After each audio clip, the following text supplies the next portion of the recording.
in Las Vegas about a year and a half ago, and we talked to him about his process, and he's very thorough, and obviously puts a sick amount of hours into the final product. They're heavily edited, they're beautifully made vignettes or films each time. I think when you're in that space, it's a hard one to make sense from a financial standpoint. I think you have to be passionate about the game, want to do it for that reason, and then some of those guys, maybe not too many, a bit like acting or maybe a bit like poker as well, only the very top break out do and get through, succeed. and the amount of work he puts into the drone. He's got a drone going over the top of Vegas, which gives you that great panoramic view, which really adds to his content, which a lot of people aren't doing. They're just talking through hands, which can become a little bit saturated in terms of the poker market.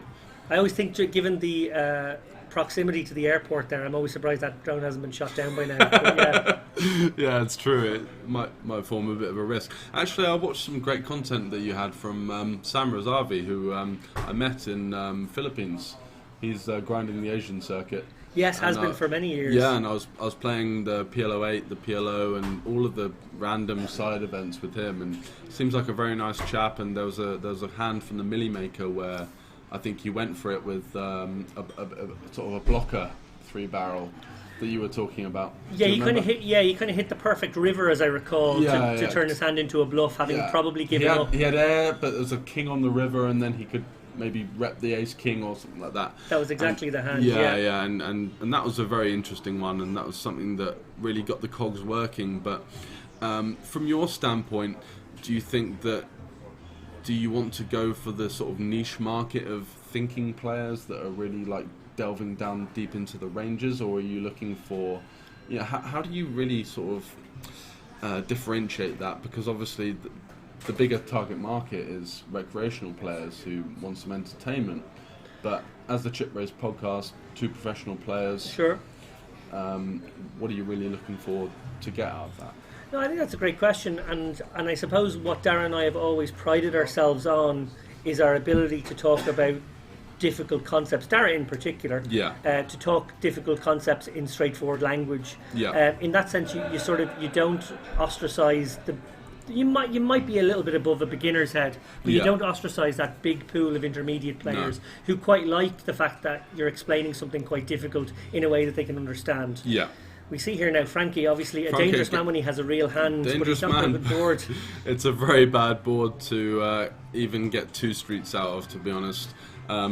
He's lucky that everyone's had a bit of a swing and a miss, but let's see how he is aware of the sort of post-flop textures, as it were. He's still got a bet. Personally, I would check here, but with black aces, with no backdoor sort of opportunities as such. There's a lot of combinations of 2 pairs straights, sets in our opponent's range. Even though we are playing such a wide range, I don't often play such a wide range as this, so how would you adjust to this kind of... Well, it's been raised by Bogdan now to 18 from Frankie's initial 8, so again, I think we're already off the game tree. It's the 3. But Bogdan has hit the miracle card. Now, he, of course, could be facing Frankie with a 7. It wouldn't be implausible given Frankie's wide range and the fact that he did choose to c-bet this board. For sure. I think once it goes check, though, Bogdan will feel pretty good about his hand and probably look to get something off Frankie. Frankie going for a little $3 blocker bet here. He does do this quite a lot of time, and it's a very effective bet because... He does balance this very well, and I've seen him do this with a very nutted hand before, where he doesn't think he can eke any value out of it. But I think he's going to get snapped off here. So maybe as you say, the game tree had gone slightly askew there. Yeah, well, I suppose we're dealing with wider ranges from probably both of these guys than you would expect. So from that point of view, when Frankie c-bets a hand like aces, in a weird kind of way, he's almost bluffing the flop. Yeah, because he can have hands that have connected with that type of board. Yeah, he can have 7-8 off. So, but that's a really good reason why he should check and take your advice in the first place. Yeah, exactly. But it's all good fun, and he is up over the tune of 190 euros. I think he bought him for about 200, and did stack Dennis, who's to the left of Frankie on your screen right now. Maybe looking a bit miffed after watching that hand, but having fun nonetheless, which is what we're looking for in the Cash Game Festival here. And how many Cash Game Festivals have you been to before? This is probably my I saw you in fifth or Bratislava sixth. last year. Yeah, I done 2 in Bratislava. I played the one here before, and I was definitely somewhere else. I can't remember where, but there I was was one definitely in at Dublin, too. I think, many moons ago. I wasn't at that one, You weren't at that one? unfortunately, no. Yeah. But what I would say is, you know, what you can find, and it's a particular feature of this festival, is even when you have a 1-2 game, as you say, 1-2 Hold'em as well, PLO can get a bit more out of hand very at times. accessible for any player, really. But they will find their way to big pots here. Like essentially, there is that carrot of the who can win the most big blinds in a session. So Exactly. playing as low as you can and bloating as many pots as you can is a recipe for trying to win that. As we see Franke here, who's not quite free rolling himself, but he is putting the gas on and making sure that people know that he's in the room. You know, Little cheeky Doyle Brunson here. the 10-2 suited at least. Yes. So, who's commentating? Is one of them Pudi? Sitanga, we've got George Sanford and Mr. David Lappin here from the Chip Race podcast. Is this day 1 or day 2? We're playing some cash game poker here, or Irish Paddy. I'm not sure if that's a troll or Well, not. that's Brendan Chambers. Oh, is it? Good to see you, Brendan. Welcome to the stream. Thanks very much. We don't have we've changed off the webcam, so we are just talking and following the action at the moment. So it might be a little bit more. Well, wow, this could get really messy for Frankie. Obviously, This he's could raised get it up. messy. We've got an ace-high board, which he will be happy to represent, particularly with the the back little lead. backup of the flush draw. Yeah, and Dennis has middle set. Maybe a 9 or an 8 on the turn as well could spice things up too. But Dennis might be getting all of his chips back here. Did you see those little anxious looks over him? Please put a bet in, please. And that is music to Dennis's ears here, as he has flop middle set, and you know, in his spot, he's not worried about anything.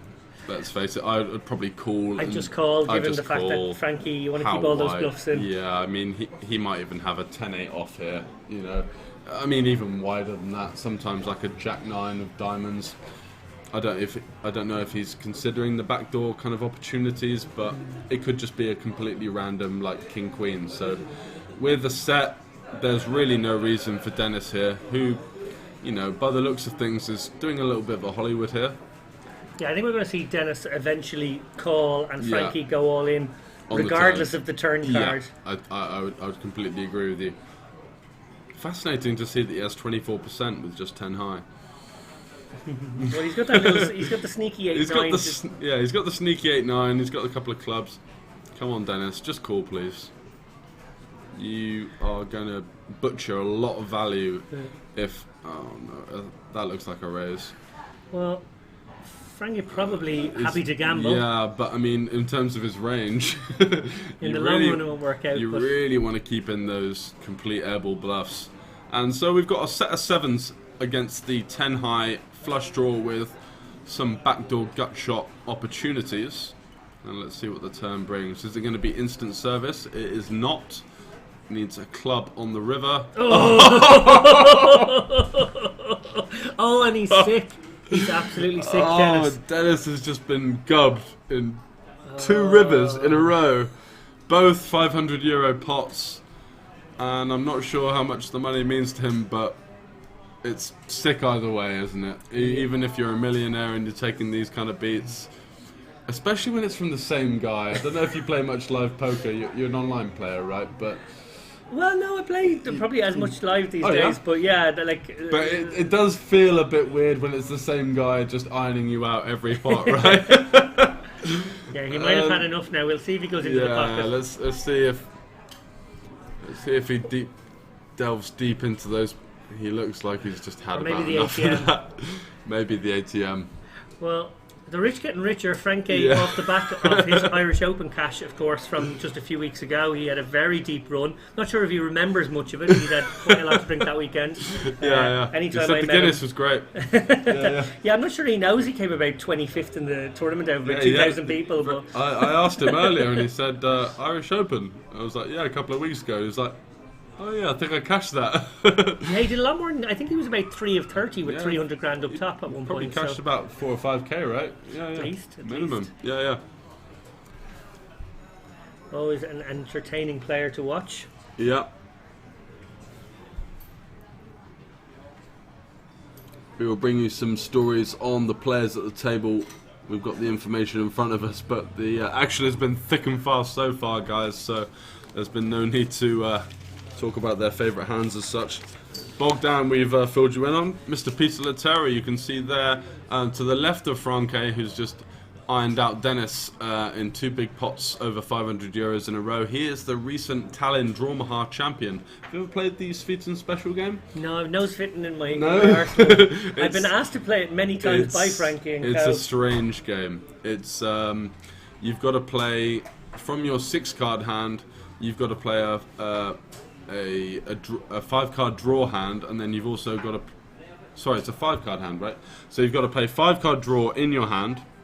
So, like, 2-pair is a decent hand, so if you've got a strong 2-pair, that's alright. But if you've got a straight in your Sveton hand and a straight on the table, that's the absolute nuts. Or if you've got a flush in your Sveton hand and you can make some sort of 2-pair or straight on the table, that's the absolute nuts as well. It's when you've got 2-pair in your hand and nothing on the board, you're playing for half the pot with a weak half-pot hand, if you understand. So it kind of plays like Omaha 8 or better, but a kind of a bit more of a fun-filled variant.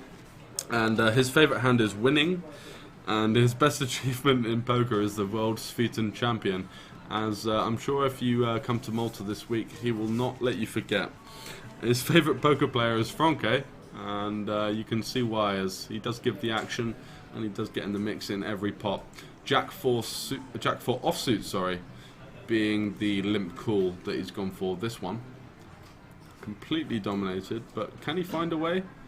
What's his 4% there? Is that running 4s?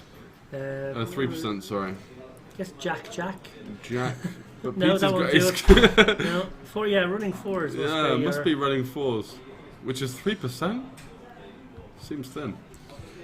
I guess he can hit the Jack and the 4, can he? Yes, he can. He can go Jack 4, that's for sure. Mano, you've seen there in seat 4 with the 10-9 suited. His favourite hand is Jack 10 of hearts, just there you see, in the dinner jacket. And his favourite DGen story is easy, playing drunk and being unbeatable. And it does give you a certain feeling of invincibility once you've had a few beers. I don't know if you drink at the poker table, it's all business, or... No, I would drink at the last level of the night for sure on a day one, and if I'm playing a bit of cash for sure. On a day one that's a small buy-in for yourself, or... even regardless, really, I suppose, if it's the last hour. Okay, yeah. And maybe a couple to get there. And maybe the Sunday game after you've done your bollocks all weekend. Just thinking, okay, I'll flick in the 300 and play drunk, it's okay as well. Yeah, try and get it back. Sounds about right.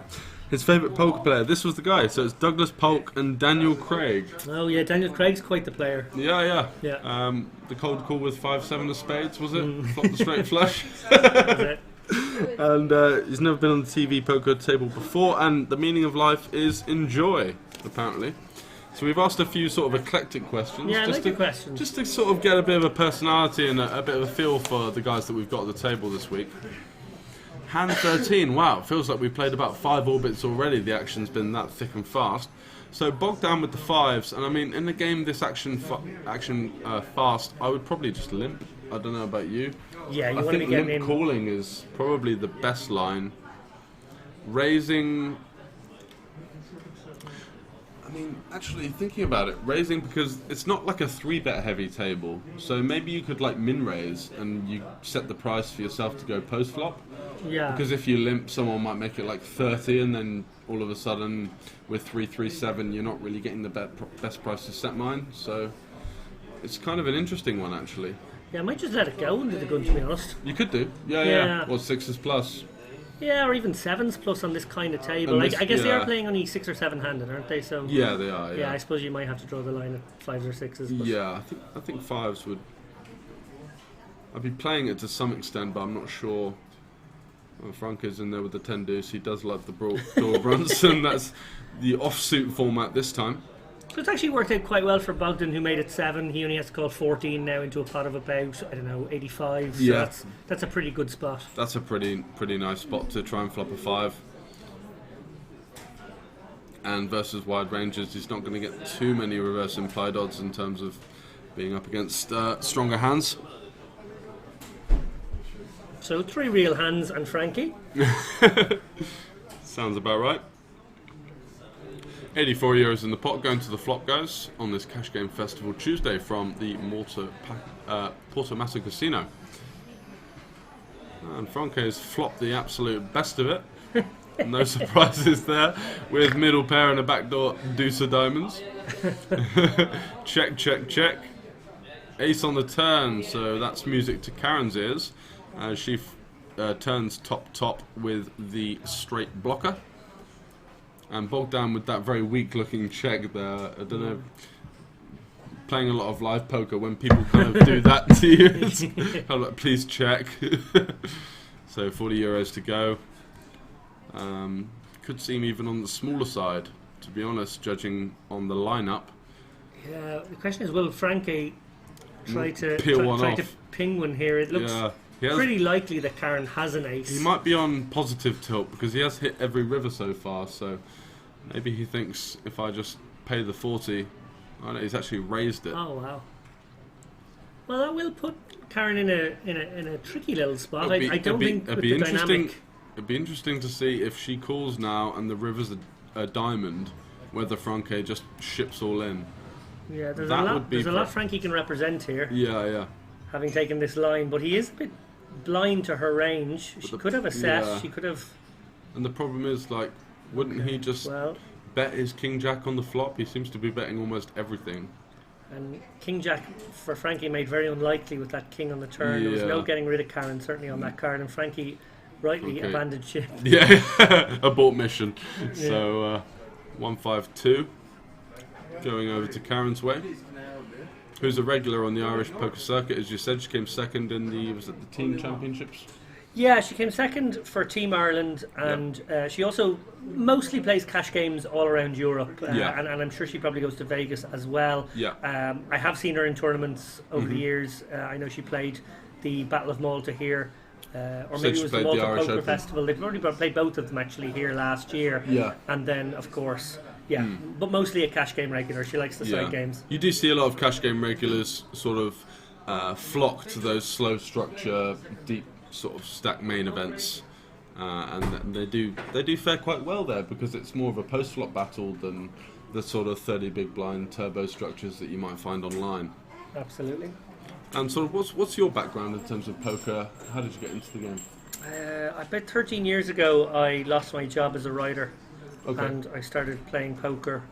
Lost your job as a writer? Yeah. I'm a big fan of the blog, so how did that come? Well, likewise. I was writing a TV show for the national broadcaster in Ireland, and they basically cancelled my show. And I had no job for... It looked like it was going to be a few months, so I thought, well, I'll play a bit of poker. I used to... How'd you get into win, it? but not win a lot playing poker. So I thought, well, I just have a bit of spare time. I'll see if I can do this for a month or two. And kind of just about kept the wool from the door. And I had a mortgage to pay, so it was a bit kind of sheets to the wind. So what were you playing, like a live 1-2 game, or? No, I started immediately playing the $20 45 mans on full tilt. Okay. Which were a good game because, as many of you guys out there know, if you do play sit and goes or even those multi-table sit and goes, variance isn't so cruel, particularly if there's a 20 or 25% edge, as there used to be in those games to be had. And if you're playing 100 a day in, or you could play 100 a day. You're probably more likely to play like 60 or 70 at the time. I wasn't. I got to the point online where I was comfortably able to 40 table. 40. Yeah, but like back then I was 6 and 8 tabling at the beginning. So how did you get to 40 though? I got to 60 one day. 60? That was a bit beyond me now, I have to say. So it immediately got peeled back to kind of back into the kind of. Do you not 40s. have just tables where you're sat out and all this kind of thing, or? No, they'd be just tiled and they'd be really small, little postage stamps all over the screen. Wow. That's the way I used to do it. Yeah, I couldn't do it today. Now, if you put 24 games in front of me, I'd be pretty busy today. But back then, but you were hungry. Was doable. Hungry, probably had a quicker brain. Played on one site, that made it much easier. Or sometimes played on 2 sites, so that made that a lot simpler. These days, when I'm putting together an evening session, at least going to be playing on 4 or 5 different sites. So. You've got obviously Unibet. Unibet, microgaming, a little bit of party, certainly a little bit of 888. And then I tend to avoid stars these days. Yeah, me too. Just from a boycott perspective. Just from As in, I don't think that they're Screw those really. guys. I don't think they're really taking the game in the right direction, to be honest. I share those views. Yeah.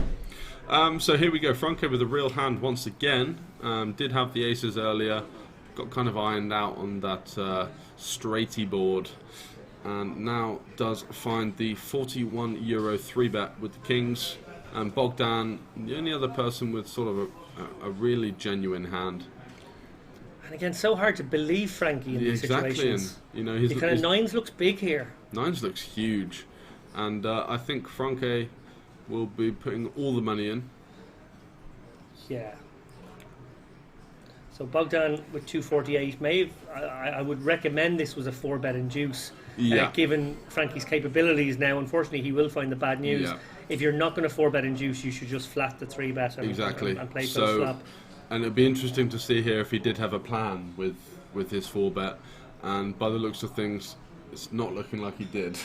No, and I have to say, I don't hate if he eventually makes this call. I know it's a bit strange to see him now like mulling over the decision. We would have made the decision sort of a bet ago. Yeah. But I don't actually hate this against Frankie. It is a bit of a cooler against this type of player. Yeah. Frankie could be showing up here with all sorts. All sorts. I mean, he's been playing very aggressively, but and this is where Frankie gets paid back for some of the looser plays that backfire on him. He gets paid back in these situations. It's true. But have we seen a 5-bet bluff in live poker since 2009? Yeah, I'm not sure. Yeah, exactly. That's a fair point. Since that year where it all went a bit crazy. So he's just gone for the call. What was that famous hand? It was Max Heinzelman or something against Sean Deeb. Do you remember that? The ace. That was incredible. The late Max Heinzelman, isn't it? So we've got 200 and. Well, okay, that's interesting. That's an interesting flop because I don't think Franke is going to be too scared. After seeing the first ace, he might have had a bit of a shiver, but the second ace definitely helps him reducing the amount of ace-x combos in Bogdan's range. And Bogdan, again, he's in a tough spot because he's against Franke, who could just be firing in here with 6-7 suited, so, of hearts. So I think Bogdan, when you flatten this spot and don't just put it in pre, I guess he's probably trying to fade an ace-high board. The fact that there's two aces makes an ace combinatorically much more unlikely. Yeah. So now he's having a second mull. Exactly. I think he is going to find the fold here. Frankie, I really like the bet sizing here with 52. It allows your opponent to make another mistake. Absolutely. And I think it is going to induce an error here. The 52 chips have been counted out. They look like they're, they haven't crossed the line yet. But Bogdan certainly feeling like, well, if I call this bet and Frankie puts me in, am I calling the next bet? Yeah, it's kind of an old school thinking of, well, if I call this, I call the all-in, but... I got to say, from a physical point of view as well, Bogdan has looked incredibly weak throughout this decision-making process. Yeah, which will be music to Franco's ears, because he might even be comfortable enough to check back the turn. Yeah, and you got to ask yourself, from Frankie's point of view, what ace-x does Bogdan play like this? He's blocking ace-king massively, so ace-queen is the only other likely one. And it would probably be an ace-queen suited as well, which is even less combos. Yeah. So he's got ace-queen of hearts and diamonds. Flatting ace-queen out of position pre in this kind of spot. If you really think Franke is that sort of maniacal, you'd probably just pump it in pre. Yeah, so you really don't have many traps in your range here, and the hands that you do are the hands that you're kind of a bit scared to go with pre, which is exactly what he has. Nines and eights and ace jack. Yeah, I think Frankie's probably putting his opponent on a very much the hand that he's looking at here. Nines, maybe jacks. I think queens would have gone in pre certainly. So nines and jacks look like the most likely. And we do give Franke a hard time, but he does find some very nice post-flop sizings a lot of the time where he kind of understands where his opponent's at and he's looking to eke out the value. And I don't think he thinks that he's going to get all of it, so he does go for that 52 sizing just to try and get one street. And manages to get the fold. And he does king of spades. Yeah. Which is a good show for him because he wants to keep that image, And it's kind of like the Tom Dwan back in the day. No one ever believed that he had a hand, No. you know. And I used to watch all of those videos on the high stakes poker. Just going for a little selfie there. And yeah, Frankie using his image and cleaning up as a result. How would you have played Bogdan's hand there? I would have no. I would have flatted. Well, I think going with it is okay, and, Yeah. and I guess you might be happy enough to embrace some variance with Frankie and just. Having played a lot of not weaker players, but recreational players on Sky Poker, there does seem to be a lot of difference between the 3 betting range and then all of a sudden the 4-5 betting range. You know that almost becomes only kings and aces. in some exactly. spots, Even though they are super loose, I think that they prey on that, and you probably do need to be situationally aware. Yeah, I'd probably stick to my own game plan overall, which Yeah. would be to keep pot small pre Yeah. and try and make Eke it. out the post-flop edge. Yeah, because I think if you can keep bigger stack to pot ratios going post flop Yeah. against players who are loose, even though Frankie plays very well post flop, I would Yeah. still prefer. You get the bigger I would feel edges. like I have a bigger edge there. Yeah. I completely agree with you, and that's something that I do a lot of the time in Pot Limit Omaha as well, just because the variance is so high. Oh, we've got some shots going on the stream here. Yeah, a little tray of shots As you arrive. can see, Greg not having any of that 3 deuce off, even though he has just downed a shot. Yeah, it was a creamy shot. Looked like maybe a baby Guinness. Did, or some sort of Bailey's type. Yeah, B52 baby Guinness, one of those. What's the B52? Kahlua with a Bailey's head. Ooh, lovely. If we're allowed to speak about alcohol on stream, which we're probably I not. think we are, yeah. We're just not allowed to drink. Okay. So opens things up to Dennis on the button with Queen 10. Very standard open. Looks like he's got chips in front, cards in front of him, sorry, but he hasn't acted yet. So it'd be nice to see an open to about 6 or 7 here. He's gone for 12. We might have a straddle on, Oh, okay, could have a straddle on. Frank has clicked it back. or we might not. As is, oh yeah, Karen's in the straddle for 4 She's there. in the straddle. Yeah, I that thought I makes- saw 4 going That out. makes a bit more sense. So Franke makes it 20 with a 7-4 off. Bogdan 5 deuce off. That's going to be a bit too rich for his blood. I'm sure we're going to see Karen come along here with a wide range of hands, and with 8s. She does have an absolute monster. The problem is she is playing 175 big blinds effective with Franke. So a very tough hand to navigate. But in these kind of weird straddly pot type situations, She has bumped us. and she has bumped it. I really like that actually. I would maybe choose. Oh no, she is in position on Franke, so that's actually quite a nice sizing. And she's actually got him completely crushed with 2 undercards. It's pretty rare to have 2 undercards to your 8s. And 995 is going to be music to her ears. A very good flop for the pocket 8s against an 82 card range. What would your sizing be on this board? Sort of 30, 35 euros, something like that? Yeah, 35 seems almost Yeah. perfect. Yeah. Again, you want to. 70 seems to... 70 seems like. The more problem than is enough. she's just isolating the stronger parts of his range, which is going to be strong flush draws and 9x. You really want to keep in some ace-high floats.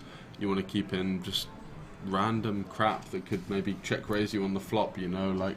And this is part of the danger man aspect to Frankie's game, which is Yeah. that he can induce people to make bets of that nature because they really want to just like end the pot here and Yeah. now, They not don't- go for a good sizing, go for too big a sizing, and then of course when he does happen to be at the top of his I range, think that's he a really gets you. nice point, David. I think that people are scared of him, so they almost do size up with those medium strength hands just because they are worried about The creativity that could come after him the later. creativity and also, you know, the sort of friction that he does have towards the pots. So Thanga133 says, but is it a problem to buy in at Portomato tomorrow at 8? Is it busy? How would you recommend to do that?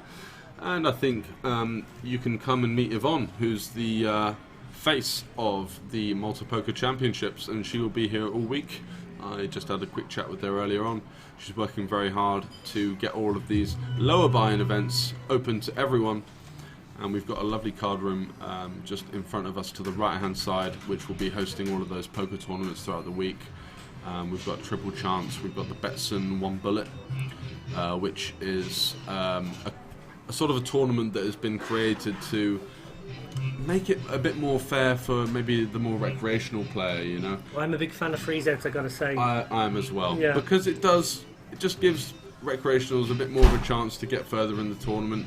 If you do have a professional with a deep pocket, you know, more often than not you're going to see seven of them at the final table, and that does kind of, you know, certainly freezes things up in terms of the action, in terms of the fun that a recreational player might have. Yeah, and it's long-term more sustainable for the industry. I know it's very tempting for organisers to have a re-entry function because you know, they can get that extra few buy-ins, and you know, maybe they'll get 20% more buy-ins than they would if it's a 2-day re-entry. If they've got 3 or 4 flights and they let people fire every day, they can get very close to a big prize pool in just re-entries alone. And you know, while that seems like good fun, it seems great to kind of have a big prize pool and attract people with a big first prize. It's actually long-term, you know, damaging for the poker ecosystem. The ecology needs re-entries. It needs a dilution of professionals to recreationals. And as you rightly pointed out, when you have a re-entry format,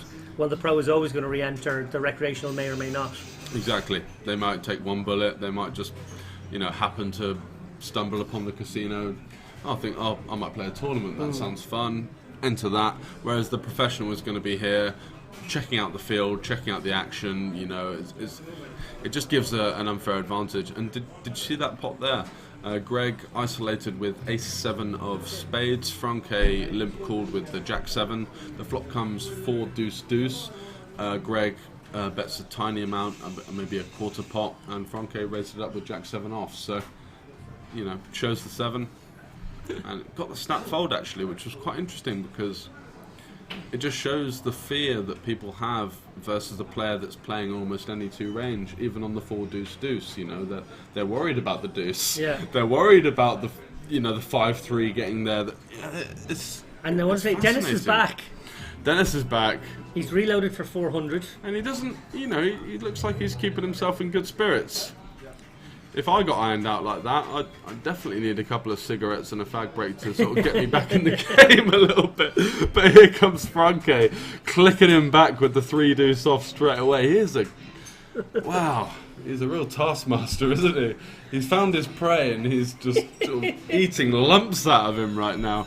But luckily enough for our man Dennis, he does have the ace-king, which is going to be good enough for the 4th bet. What sizing do you like here? I go pretty big like in this spot. 65, 70 minimum. Like, I mean, even bigger, to be honest. Yeah, he's out of position against both of these guys. I actually don't mind a bet to like almost 80 here. 80, yeah, exactly. Just something very... What's this? Is that a call? Just a flat, I think. Yeah, he has just flatted. So, okay, he's going to be very disguised post-flop. That's the advantage of this. The disadvantage is he has a huge hand and he hasn't got more chips into the pot. That's the problem. Oh my god, here we go. Yeah, so Franke's got bottom pair. We've got Bogdan with top pair and a backdoor flush draw. And Dennis has a swing and a miss. The only problem is when you do slow play ace-king out of position is that you've got a hit to kind of qualify yourself to have any kind of continuation in the pot when your hand is so valuable pre-flop.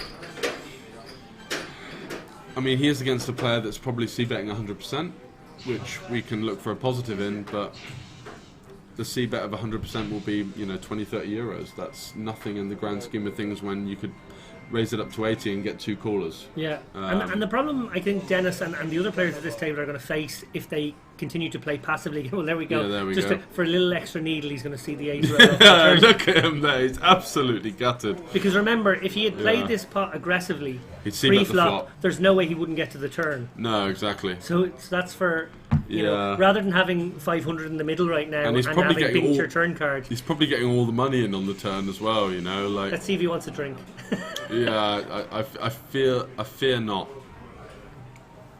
But as I was about to say, the problem these guys are going to face if they continue to play passively against Franke and kind of let his bet sizings decide the action is they're going to be putting themselves in a position most of the time where they have to hit to win. And if you're only going to win when you hit and you're playing against a guy who's going to clean up all those chips when you both miss, you're in big trouble. He's winning like 70% of the pots against you, but pretty much, and especially like obviously you're going to hit a board one every 3 times in No Limit Hold'em, but that includes the bottom pairs, that includes the straight draws, gut shots, whatever.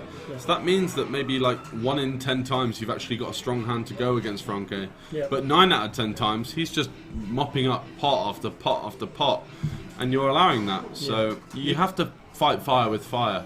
Yeah, and you have to bloat your hands, like you have ace king there, you got to bloat that one. Have you seen this? Frankie is going to. It's unbelievable, isn't it? So I guess Bogdan really just has like a middle-ish second pair here, and obviously there was some action on the turn, so he can get away in this spot. But again, at some point they're probably going to draw their lines in the sand here. Yeah, I mean, he's such a random player that. I mean, if you're in Bogdan's seat, you're thinking, what the hell is he representing here? 4-5? Like, what 4-5 gets to the river here? There's a completely rainbow board.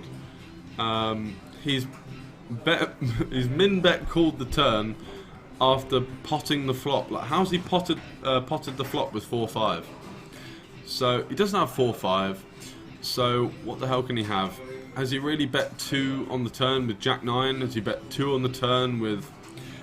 I mean, like 9s? Unlikely. So really, like, even though this seems like a snap fold in most Hold'em games, like, what the hell is Franke representing here? And he's put him to the test, and I wouldn't blame Bogdan for calling, to be honest, because this line makes absolutely no sense whatsoever. He can have deuce 3, maybe sometimes 9-3. Those are the only 2 hands that make sense for value taking this line, in my opinion.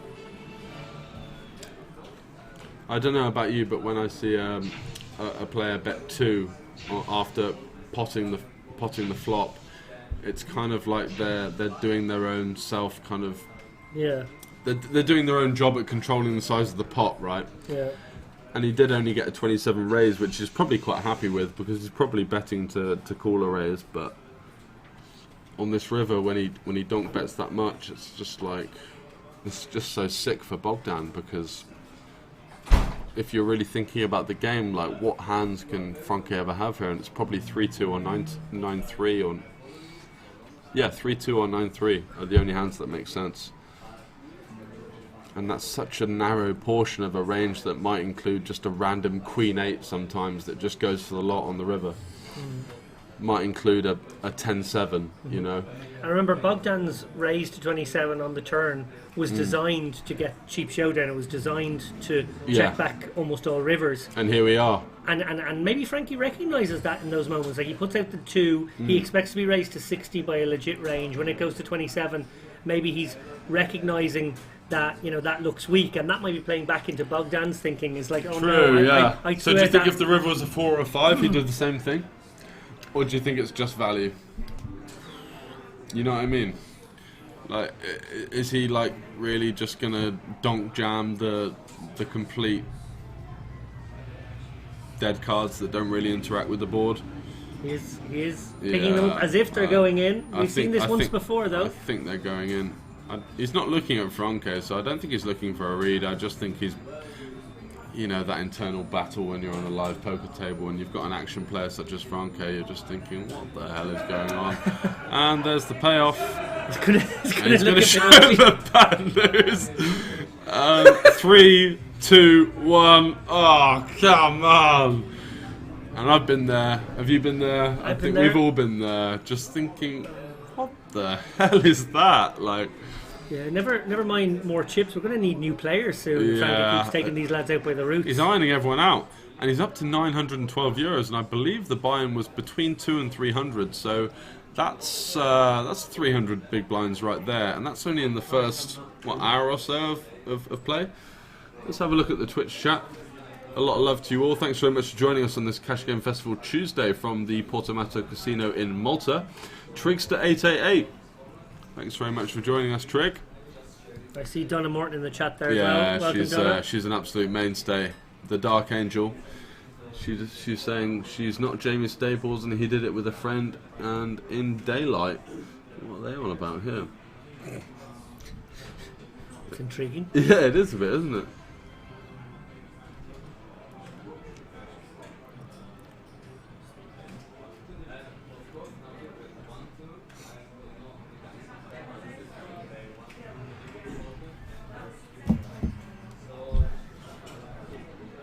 Donna, where are you? I thought you might have been making your way out to the Malta stop. Would be great to see you. The fairy godmother of the UK poker scene. As She we sure like to is, call her. yeah. And George, this is your first time on the island, I It believe. is, yeah. Welcome. On behalf, I am part of the welcoming committee when anyone comes Absolutely, from poker, so. and I'm very welcome. So, what are the recommendations for the daytime, the nighttime? Well, hopefully you get some good weather. The weather has been a little mixed recently, although mixed. Just 20 degrees. Mixed Yeah, Maltese day is still pretty nice. Yeah. Lots of sunshine. If you get some afternoons free, maybe a boat trip would be good. Mm-hmm. I would certainly recommend spending an afternoon having a glass of wine on one of the many kind of restaurants that are just out there on the Just on the. edge of the ocean. Yeah. That's a pretty nice way to while away an hour or two. Yeah. Great nightlife here. We're obviously in Portomasso. That's right adjacent to Pachaville, the famous kind of nightclub area of Malta. Yeah. So you've Not got Paceville. not Paceville. Although you should pace yourself in Pachaville. Yes, I was I would thinking recommend that, it goes until quite late. Put a bit of money in the safe. Take 100 out, see what happens. Well, 100 will get you a long way in this town. Will it really? Yeah, booze is 'Cause cheap here. I so- heard the opposite, but that's from people that don't live here. No, it's I very think good that value. there's a common sort of assumption that it's very expensive here.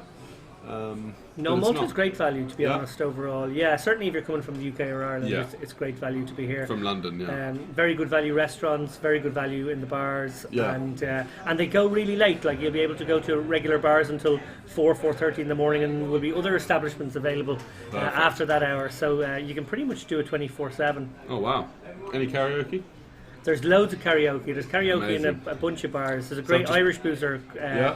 called Corks, and next door there's the Scotsman, and they both do some karaoke on different perfect. nights. So I've just come from Manila and they absolutely love karaoke Oh, in the yeah. Philippines. So I've been getting my Oasis going and I'm ready to try it out on the Your European champagne soil. supernovas all ready to go. Yeah, no, too depressing. We got to go for roll with it.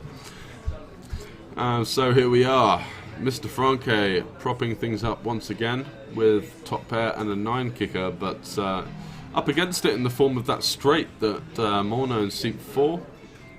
And it's always fun to see because when we get to see the cards, you get to see the reactions that the players have, and you know that kind of how much is it, dealer? Okay, yeah, raise. It's a surefire giveaway, but Well, Peter with a bit of a monster himself here. He's obviously up and down Yeah. with top pair. when you do play 5-3 off from the under the gun, and you flop 5 deuce 4, I can see it getting in here between Peter and Mano, actually. and There's what, already do you 100 in think there. Franco's going to fold? I think if Peter raises, Frankie can get I away. think that's yeah. a call, isn't it? Because they're all €1 chips. It's a really tough spot for Frankie here because he's obviously got very few cards that he can improve with. Yeah, but I mean, it's going to come the 8 of diamonds on the turn. They're going to all get it in. Well, he does quickly call. Yeah. I guess Frankie with his eye on that trophy as well. Exactly. And are we going to see a diamond here, guys? It feels like that's the way it's going. Trigg saying it does the best notorious Big Juicy. I've never seen that done on the karaoke before. But Donna, what's your favourite karaoke tune? Oh, the ace. Wow, what a cooler. So Mano with the nut straight and Peter with the second nut straight. Yeah, great card for Mano here. Yeah. Peter obviously going to make the call here. He's expecting to get at least half. Yeah, he's And, hoping to be up against like a 6-7 or like a diamond draw, some kind of set even. Easy decision here for Frankie. I think even if Mauno had a set versus sort of Franke in particular, but an under the gun range, you're not going to give them too much 3x, so you're still going to be going with it, right? For sure. Yeah, and maybe even an ace-5 as well. Ace 5, yeah. Not really. Yeah, so Franke gets away. So And there's Peter, there's a little bit of a chop hope Yeah. here. 3 3 sixes outs. in the deck.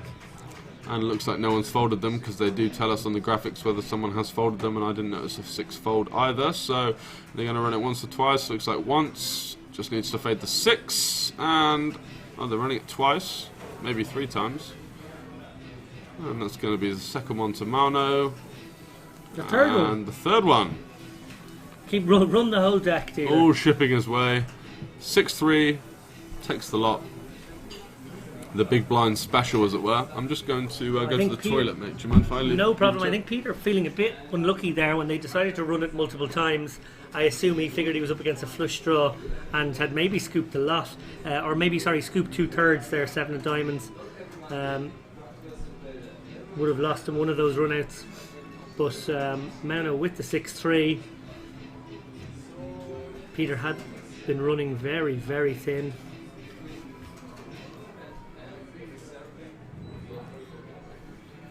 I'm going to take a little look at the chat here with Henry, or with George Away, I should say.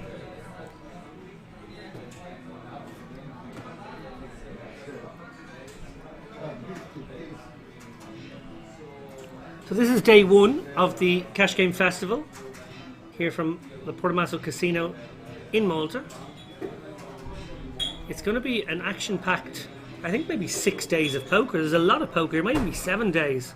A lot of action here for the next week.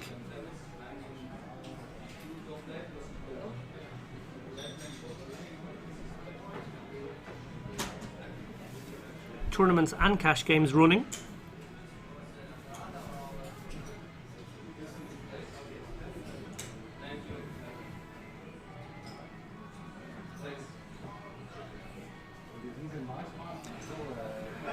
Donna asks, David, what are you going to jump into? I'm going to jump into a cash game tomorrow, I think. I'm not going to play any tournaments. I actually leave for the UK on Thursday. I'm going to be in the UK from Thursday until, I think, Tuesday week. The Unibet Open in London is next week, so I'm going to see some family in Coventry for a few days, and then I will be heading to London. So unfortunately missing out on the tournaments at this festival, which I would have liked to play otherwise. I will try and get one cash game session in.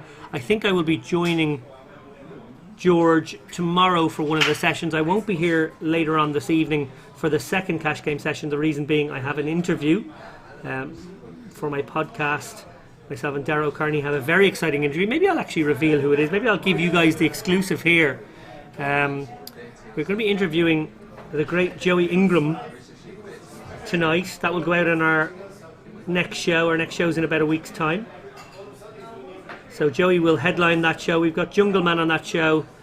Joey, New York pro Josh Abadi, and Kevin Mathers talking about the World Series of Poker. He gives us a little preview. So very exciting episode in the works. Darren and I will sit down with Joey for about half an hour, 40 minutes tonight. So eyes down on the action here, pot of 62, and pretty much a whiff. Karen has a flush draw here with a backdoor wheel draw and backdoor Broadway. She's definitely flop best. Gutter for Mano, absolutely nothing for Frankie. That's a first. Yeah. Welcome back, guys. Thanks very much for joining us on the Cash Game Festival Tuesday, the first of 8 streams from the Portomasso Casino in Malta. Wow. And wow. So Karen has picked up a gut shot with her flush draw. But Mano, back-to-back pots with the absolute Nesleys, which must be a nice life. So, just looking at that body language now, he's sort of moved himself a lot closer towards the table. Yeah, and I think looking at this one, I think Karen on the flop, maybe a raise would have been a better route, not just because obviously we see results-wise this king has rolled off, but because she would have given herself a lot of ways to win with a hand that can improve an awful lot. Yeah. About 2/3 of the deck on the turn was going to bring her more outs. Yeah, and it's going to be a board that gets probably over c-bet by the population as well. You know, there's going to be even a lot of 8s, 9s and 10s that don't really know where they're at, that are just going to fire out a bet that she could maybe get a fold from straight away. She's not getting the direct odds to call this 85, but she is getting the implied odds, assuming there's another bet in Mano. Now, if the club comes off, we know she will hit her hand, but she mightn't necessarily get paid on that board if Mano can act disciplined. Unfortunately, she has whiff now, so it's really just going to go. Maybe he'll size down, maybe he'll go. Probably 80 euros or something like that. Just try and get called by ace-x or like a jack. I mean, what jack-x does she really have that check calls the turn? So, like, most of her jack-x is going to be a boat now. if she does call that sizing on the turn. So he's really trying to target some of the weaker ace-X. So if you want to think about an exploitative sizing, you'd probably want to be looking in the realm of 60 to 80 euros, I think, just to try and get the crying call from the ace-6, the ace-7, ace-8. And he does shove, and I don't really think that this achieves much. I think this either gets snapped off by king-jack, or, you know... A little bit of Hollywood here from Karen. Yeah. I don't know. What are your thoughts on the river sizing for him? I don't like it at all. Yeah, we're playing live 1-2, right? You've got to kind of throw the textbook out the window and think about what my opponent has and what I can extract from them. So, well, as you rightly said, the jack is like a really bad card for him to get paid on this river. Exactly. If Karen has king jack, which is probably the only hand she can have that can beat him, with the jack, you know, they're going to get it in anyway. That's just life. Yeah. But you know, he should be looking to target ace-8, ace-10. She could have ace-queen, I guess, but much more likely when you've got queen-10 in your hand, ace-10, ace-8 are the likely hands, and in that situation you should be looking for a bet of around 70, I think. I like your sizing. Just a probe. Yeah.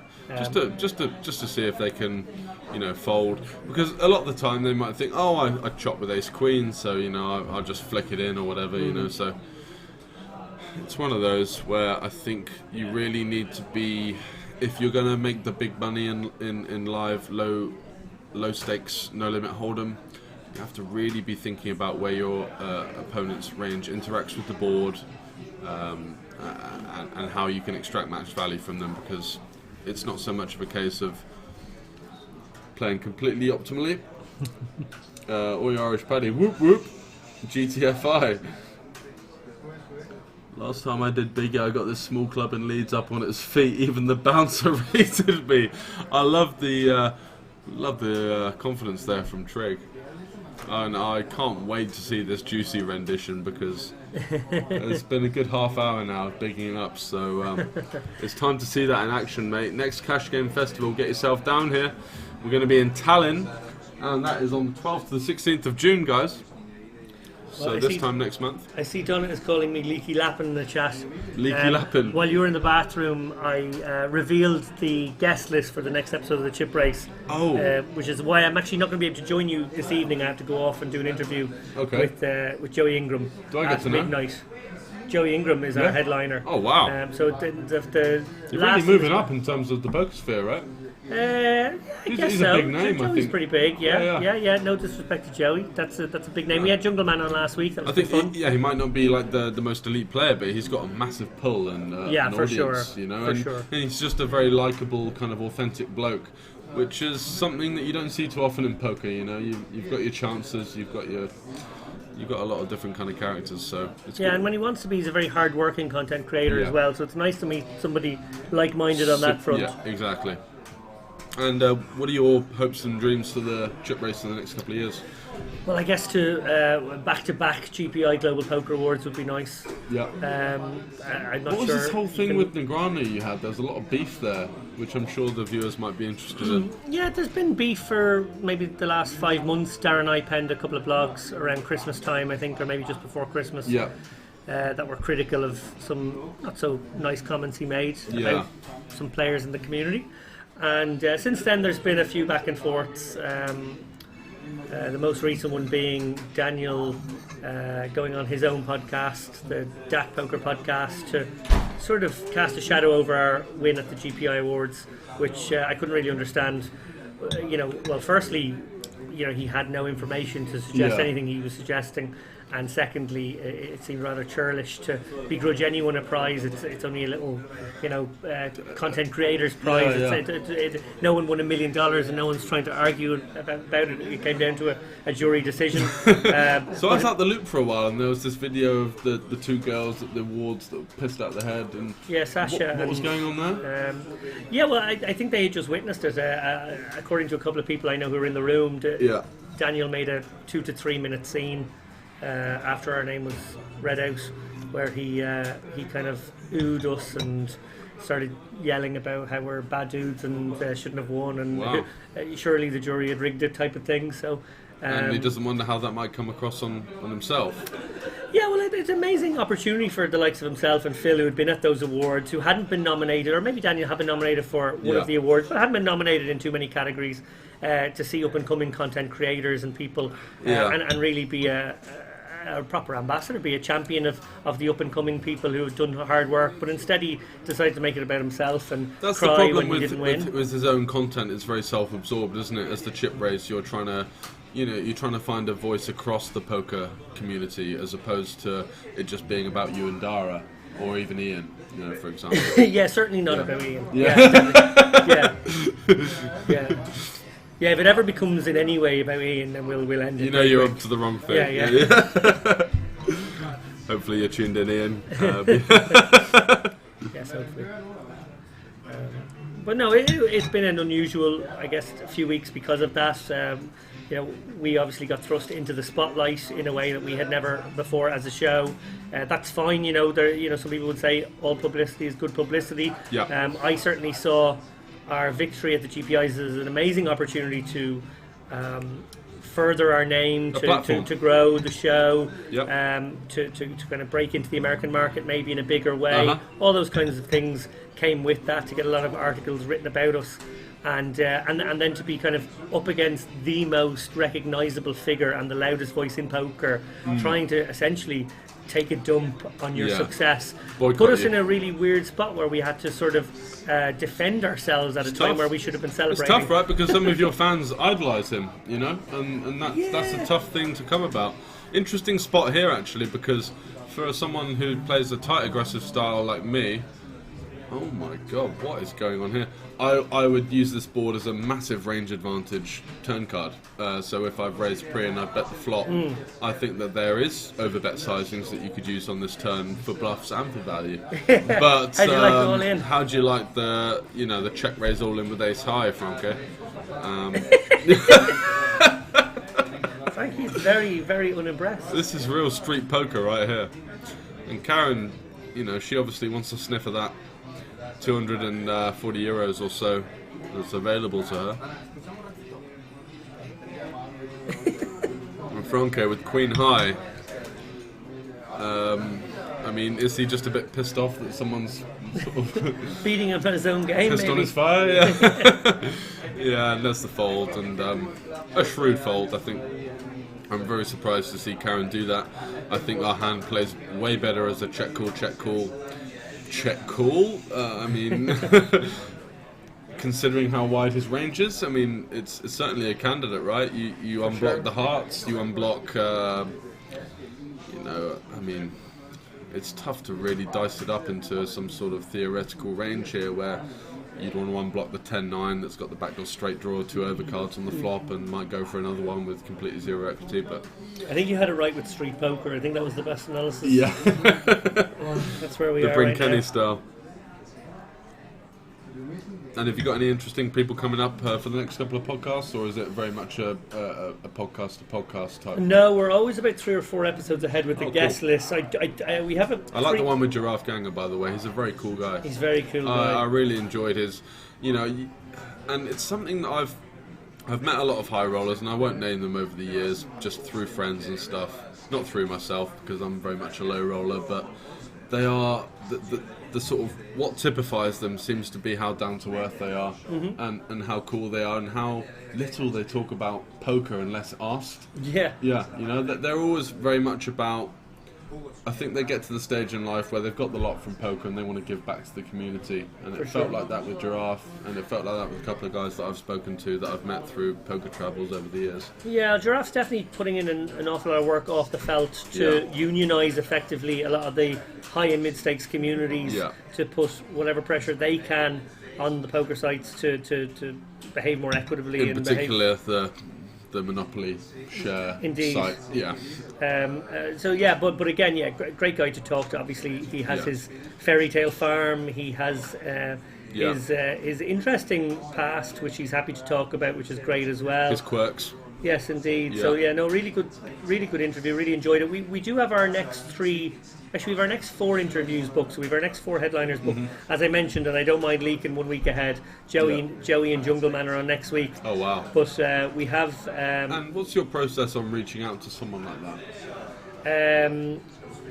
With Joey, I know him. We've been communicating for, I guess, a couple of years. Whoa! Backdoor 10s for Peter. Wow. Did have the open ender, but that's the more sick way to get there, isn't it? That really sort of puts the dagger in the heart. It does. Poor old Karen there. That's a nasty one to take. Yeah, but luckily for her, especially when she had the defense with that king in her hand. She did really, yeah. But luckily for her, it's a relatively small pot compared to some of the action that we've seen so far tonight. Frankie has ironed out Dennis into €500 pots, and he's still alive and kicking and smiling, telling the tale. But it's a long week. You're going to have to get used to it. It is a really long week, and especially if you're running on the bad end of things. I had a friend, Bobby, who in Bratislava wasn't particularly running too well, and it can feel like you're there for 2 days, but for him it felt like 2 weeks because he just didn't get the right end of a flip in the DC action.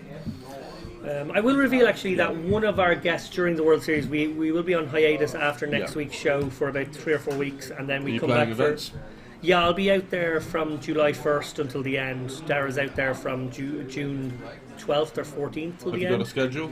Can I get a little World Series Main? piece? World Series Main will be the first tournament I play. Yeah. And or maybe it won't. Maybe I'll have, if I'm not too jet lagged, I might play the day before. And then hopefully it will be the last tournament I play because I'm still there on day 11 or whatever it is. But no, there's a really good side schedule to the World Series and lots of good tournaments in the Venetian, and my particular favourite to win while I'm there. So there'll be no shortage of 600 to 2K kind of tournaments. That'll be my bread and butter when I'm out there. For sure.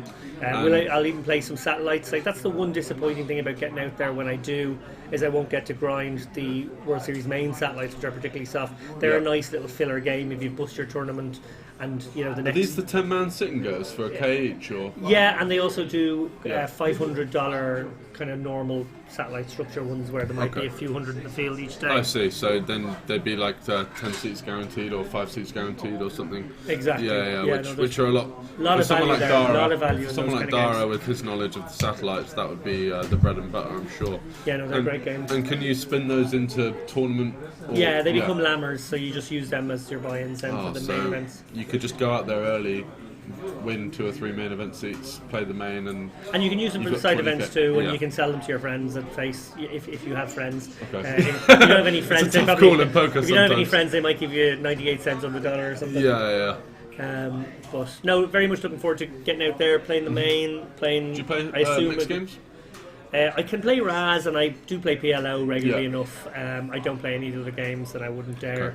To be honest, I probably wouldn't even play Raz at the World Series. I don't think I'd do a 1500 Raz event. Might just be a bit steep. PLO maybe. PLO 8 I found is the softest, or one of the softest. I like games PLO 8, but I'm not proficient in it to that level. Although obviously at the World Series you don't have to be that good to carve out some kind of edge. They are very soft games, but I guess in the mixed games you're probably looking at slightly tougher than others. Here we go. So here we go. Dennis has finally fought back. He's fought back this time, and I think he looks a bit nervous. I think Frankie's fancying it's all red, so we know it's Dennis's. So Dennis has got the free roll, and that's going to be a chop. But he did look a little bit nervous when the money went in there, Dennis, because I think he's known that Franco's had the better of him all night. And, even as a astute poker player / mathematician / someone that is aware of variance, it does tend to eat away at you, doesn't it? If there's a guy on your left that's just ironing you out on every river. So chop on that one, and they're going to win €2 each. I will reveal actually that we will have a World Series of Poker main event champion on the show in one of those 3 episodes. Oh wow. Which is a bit of fun. I won't say any more than that. We won't get it out of you. You can try and guess, but I'm going to keep it a poker guys, face. That is your challenge to you guys in the chat. Donna, Mr. Oi Irish Paddy, we've got Sightgasm as well. Please do let yourself give us a little insight into who you think has won the main event that's going to be featured on the chip race. So what's your schedule look like? Do you have a set plan these days, or do you just kind of meander between a bit of live and a bit Probably of online? do 2 live festivals per month. Yeah, and do you play, travel for most of them. Yeah. Some of them are here, obviously. do you play all the tournaments, or is it just tournaments or cash, or? Pretty much just tournaments. Yeah. Yeah, I would travel for the next one is going to be the Unibet London, actually, which Yep. is in That's just the about 1K, a week's right? time. Yeah. Yeah. There's a 1K, a 2K, a 500, and a 300 there in the Vic. I've all heard next great week. things about those events. They are really good. The rake Not is nice just and how low. soft they are, but just how, decent structures, decent fields, and Yeah. just a good energy around the place as well. Yeah, I'm glad you're hearing that in the grapevine. I would certainly agree with that. Before I was sponsored by the site, I used to attend those tournaments, and I had a very high opinion of how well treated everybody was. I think that's a nice feature of that particular site. Yeah. I do think that I'm trying to work out what I'm playing after that. I think there is an event in Newcastle that I might end up in early June, and then the World Series. Actually, it'll be the World Series beginning of July. So. And where do you stay? I'm staying in the Gold Coast again with Dara. It's an excellent location, and it's, as I've described to people, it's the hotel I deserve. What does that mean? Well, when I'm not travelling with my partner and my son, who would not let me stay in the Gold Coast, Okay. I'll put it that way, I generally don't like to. Is Dara a bit of a spend much- bankroll net? No, Dara's not bankrolling it. Dara, well, he is a somewhat nitty type of person, but Yeah. Dara would stay somewhere nicer if I wasn't dragging him down to my level of the Gold Okay, Coast. But at the same time, So what you pluck in $50 a night each, or that less? type of thing, it's about that. That's not too bad. And to be fair, you can't get a better location for the Rio without being in the Rio. It is literally across the car park, so Okay. I do put a value on that. Darren and I like to do a bit of running. Darren's Yeah. obviously a former ultra Ultra runner. marathon runner, Yeah, so I usually he kind of patronises me and lets me run alongside him for about maybe 4 laps of the car park, and then he just Before disappears. seeing- yeah. and then I'm just left to huff and puff my way around the last lap. I have to say, touching on that, the importance of getting some positive endorphins in the system before a long live grind. sure. I mean, I don't like to be results orientated, but last year I made 6 or 7 day 2s, and the 2 day 2s that I did very well in, I was up 4 hours before. Gym, decent breakfast. Yeah, I good, don't do that. Good preparation. Yeah, I've never done that. I might go for a 20-minute run now. Okay. I'm not going to be a gym bunny, unfortunately. Well, there's a few years between us. Maybe maybe at your age, I was Yeah. putting in that kind of Yeah. time working out. Just saying, for me, it does a lot better than up till 5 at the bar, and then just sort of like pulling yourself out of That's getting fair. 20, That's fair. 20 minutes late, missing 2 orbits. You got 30 bigs, shipping it in. What the hell? We've got an all. Okay, I think we might have blind all-ins here. Oh wow, are we gonna have? Oh, whoa! You are kidding me. Mr. Franke once again. It is You are kidding me. They're not going to absolutely believe it. They are not unbelievable. going to How believe many it. rivers has he caught this session, and how many rivers has he caught across the history of the Cash Game Festival? And he shows the 4-2, and Peter is sick. He's going to pull in, I guess, 850 of his Peter's but he's gonna one of pull in- those guys, right? He loves to pretend that he gives the action, but he does play very snug. And he's good friends with Franke as well, so he kind of gets away with it. Karen is giving some incredible action here. And Franke once again catches that 5 outer on the river. And Dennis there, you could see just making some comments as if to say, well, I know what it feels like, Peter. I've been done by that twice in the €500 pots. And this is a 1.5k euro pot, guys. Yeah, so he's got 600 bigs on top of what On he had top, to start. so So that's going to win it. That's a lot. probably... Yeah, I mean, we're going to Can we need... call it early? Can we call We're it going to after need the to first see session? Mr. Totti here doing some things in the 2-2 PLO later I would try. Yeah, to overtake Franke, because he's already about 4 figures up in the 1-2. So, I mean, there's going to be a lot of those blue stacks coming his He way. plays well and tight, I guess. Absolutely. Full deuce offsuit. Every hand. So there are 3s. Did he get paid off? He got, deuce on the river. Yeah, I know. Yeah. I just didn't see it because he tanked for so long. So, unfortunately, Karen there gets ironed out by the 10-9, which was in 3rd place going to the river versus the 4-high pre-flop. And Peter's pocket jacks. Which, to be fair, Franco didn't really need that. He just only needed that to needle his friend out of the 500 euros triple up that he might have been given. And Peter there taking it well. It looks like a couple of fresh green euro notes, which are worth 100 each. Going back on the felt. And who can blame him for not leaving this game? Although sometimes it does feel, in live poker, when you get such a small sample size of hands versus a player such as Franke giving you the action, that you just sometimes can't win. Well, the fact that these are all in one chips as well, one euro chips, which makes it even more tilting, right? Frankie's going to have a Taj Mahal of 1 euro chips in front of him now. Let's see how he collaborates these. He's going to go for the surely not the 2-2. We want to see some stacks here. And Donna's saying moneymaker, nice. Jerry Gold. Well, Karen is into the Michael Kors purse for some a more reload. So Donna's guessing moneymaker. Moneymaker, oh yeah, he did win the main event, didn't he? He did. Yeah. You heard of him, yeah? I do know who he is, yeah. Jerry Gold. No, Jamie Gold. Jamie Gold or Jerry Yang. Yeah. Oh, it's not. I wish it was Jerry Yang. That would be amazing. He'd be class. That would be amazing. Yeah. Find him under a bridge somewhere, maybe. Nguyen guy. Is he dusted it off? Queen Nguyen. Queen Nguyen. Queen Nguyen. He's like he won it about 2 years ago, was it? That's it. The former roulette player who. That's right. Was completely fearless in that heads up against the pro. Who was he playing? He was playing Gordon Veo in that heads up. Yeah, Veo kind of let him run roughshod over him. Pretty much, yeah. That was, I think, Veo, overestimated his post-flop edge and gave him too many spots. And by the time he'd done that, he was down to 20 bigs. Yeah. But let's be honest, not the worst thing Gordon Veo's ever done. Multi-accounting, forgery, blasphemy, forgery, however you want to call it, in his ball court, which was for a scoop or a W coup or Scoop Main, I think. Scoop Main, yeah. Are you going to be playing any of that, the Scoop series? The fact that I'm away all the next couple of weeks is going to make it tricky. Although I think I am, and it is a shorter than usual festival. It so is. I think I'm going to miss almost all of it. Usually to be 3 honest. weeks, isn't it? 2 weeks this time. I think it's only 2 weeks from now on. So I think I will miss almost all of it. Like maybe I'll play a little in London if I'm out of the main event there or the side event there. Yeah.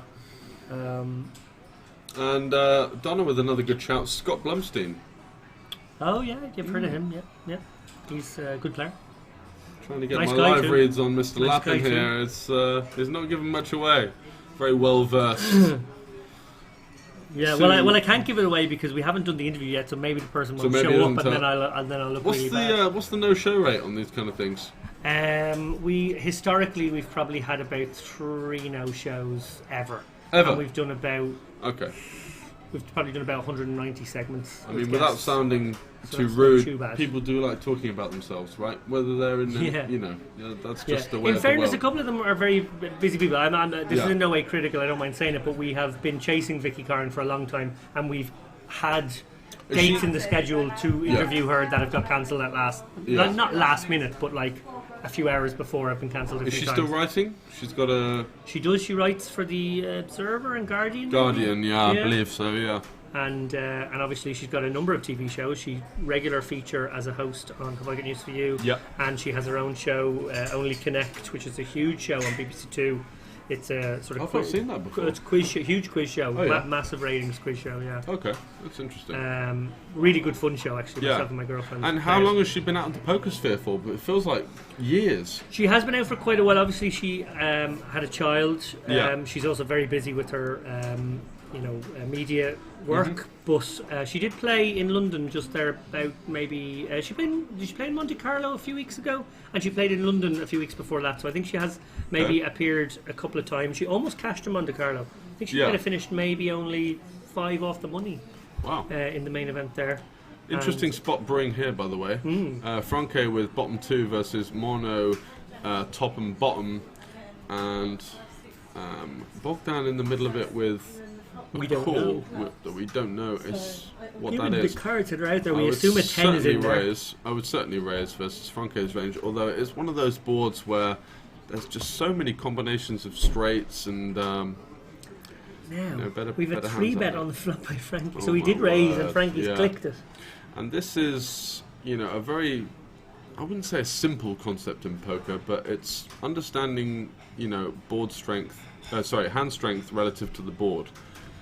And unfortunately, in this spot, there's 16 combos of ace-10, and then you've got a hell of a lot more combos of 10-9, and you've also got king-queen out there as well.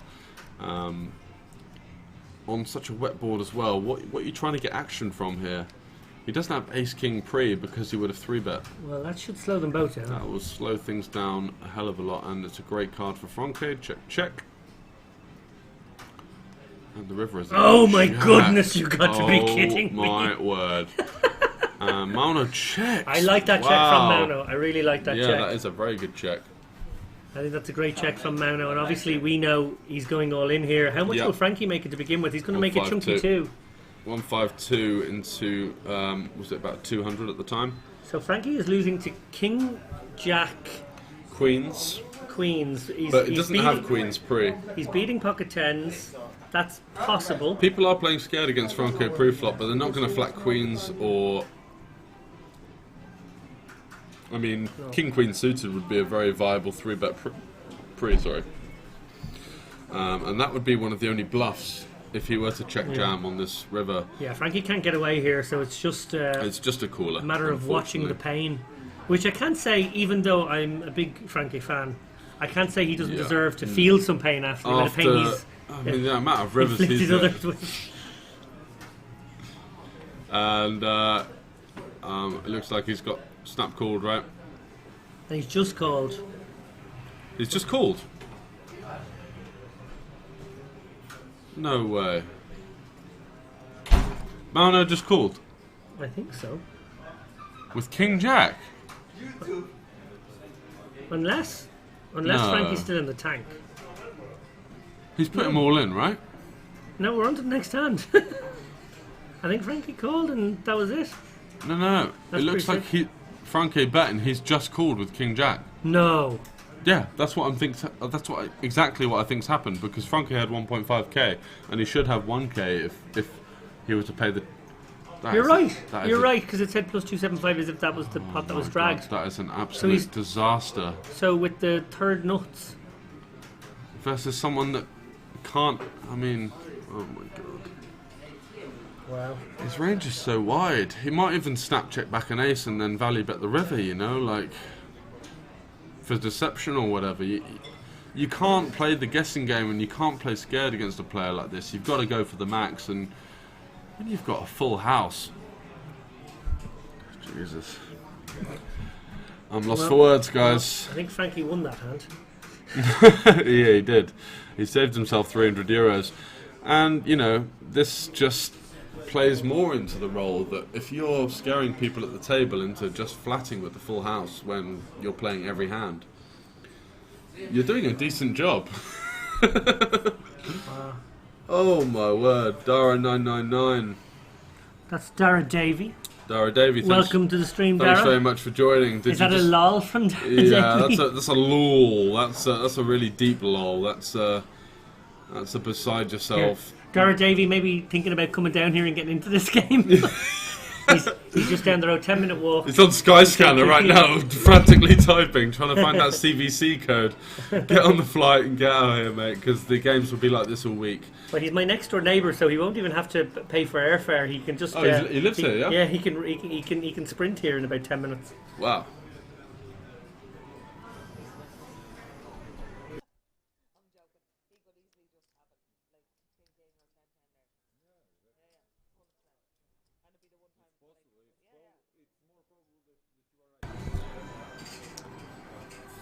It's being considered. Hello, Donna, how are you? Donna is very well.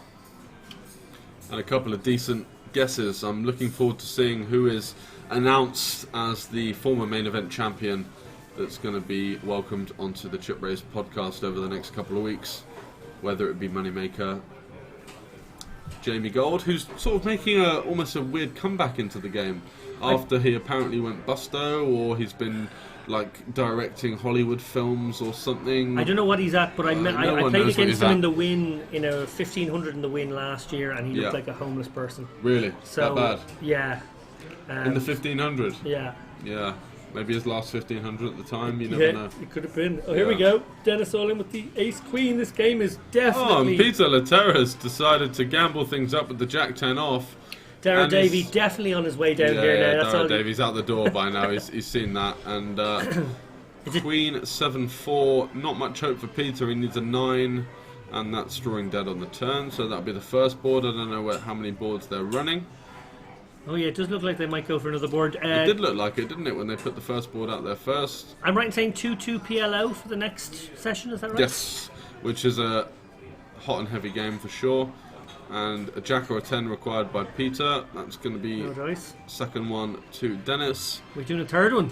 I think that Dennis runs it 3 times. Nope, Nope, that's that's it. going to be a muck. So yeah, a 2-2 game. Will Frankie be in this 2-2 PLO later? He will. Yeah, yeah. Get your ass down here, He's Davey. He's in every game. Mr. Davey, when does the festival end? And do they have a TV table every day? Yes, we have 2 TV streams every day, 2.5 hours a pop.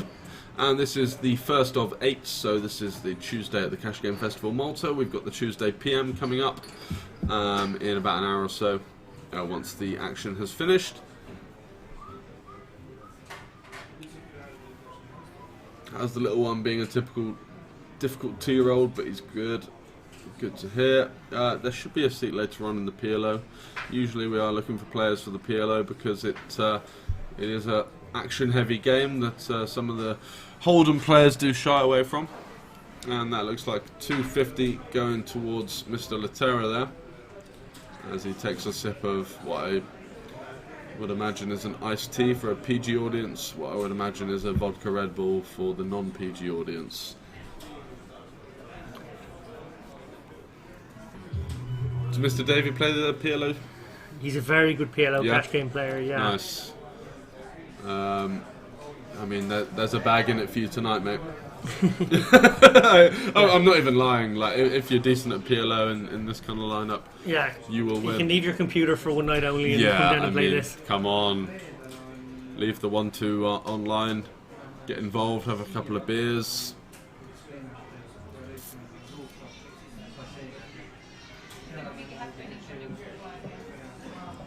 How long's the waiting list? Not too sure about that, but I will come back with the details on that. I could go find out if there's seats in the PLO game for Is later. that Can I alright? do that? Yeah. Cheers. And I'll just give you some information on Franke, guys, as Mr. Lappin looks to help out his mate on commission, I'm sure. And Franke, his age, name, and occupation. And his favourite hand is the suited 7-4 or the 10-5 off. And we've seen him play many hands, so it's very believable. He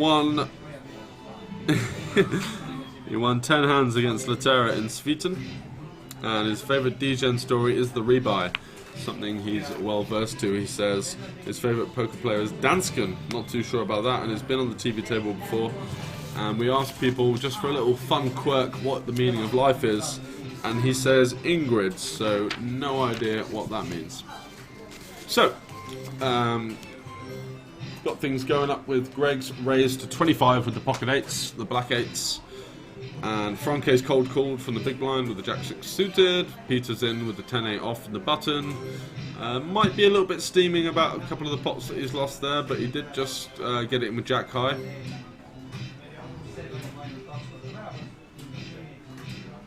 Mr. TEO says, Dennis, come on! Thanks for joining. Say hi to Pappy Lappin for me, please. And yeah, thanks, Mr. TEO. So, ace 7, 5, 2 diamonds. And middle set for Bogdan, who just calls a bet of 2 palms from Franke, who's drawing pretty thin.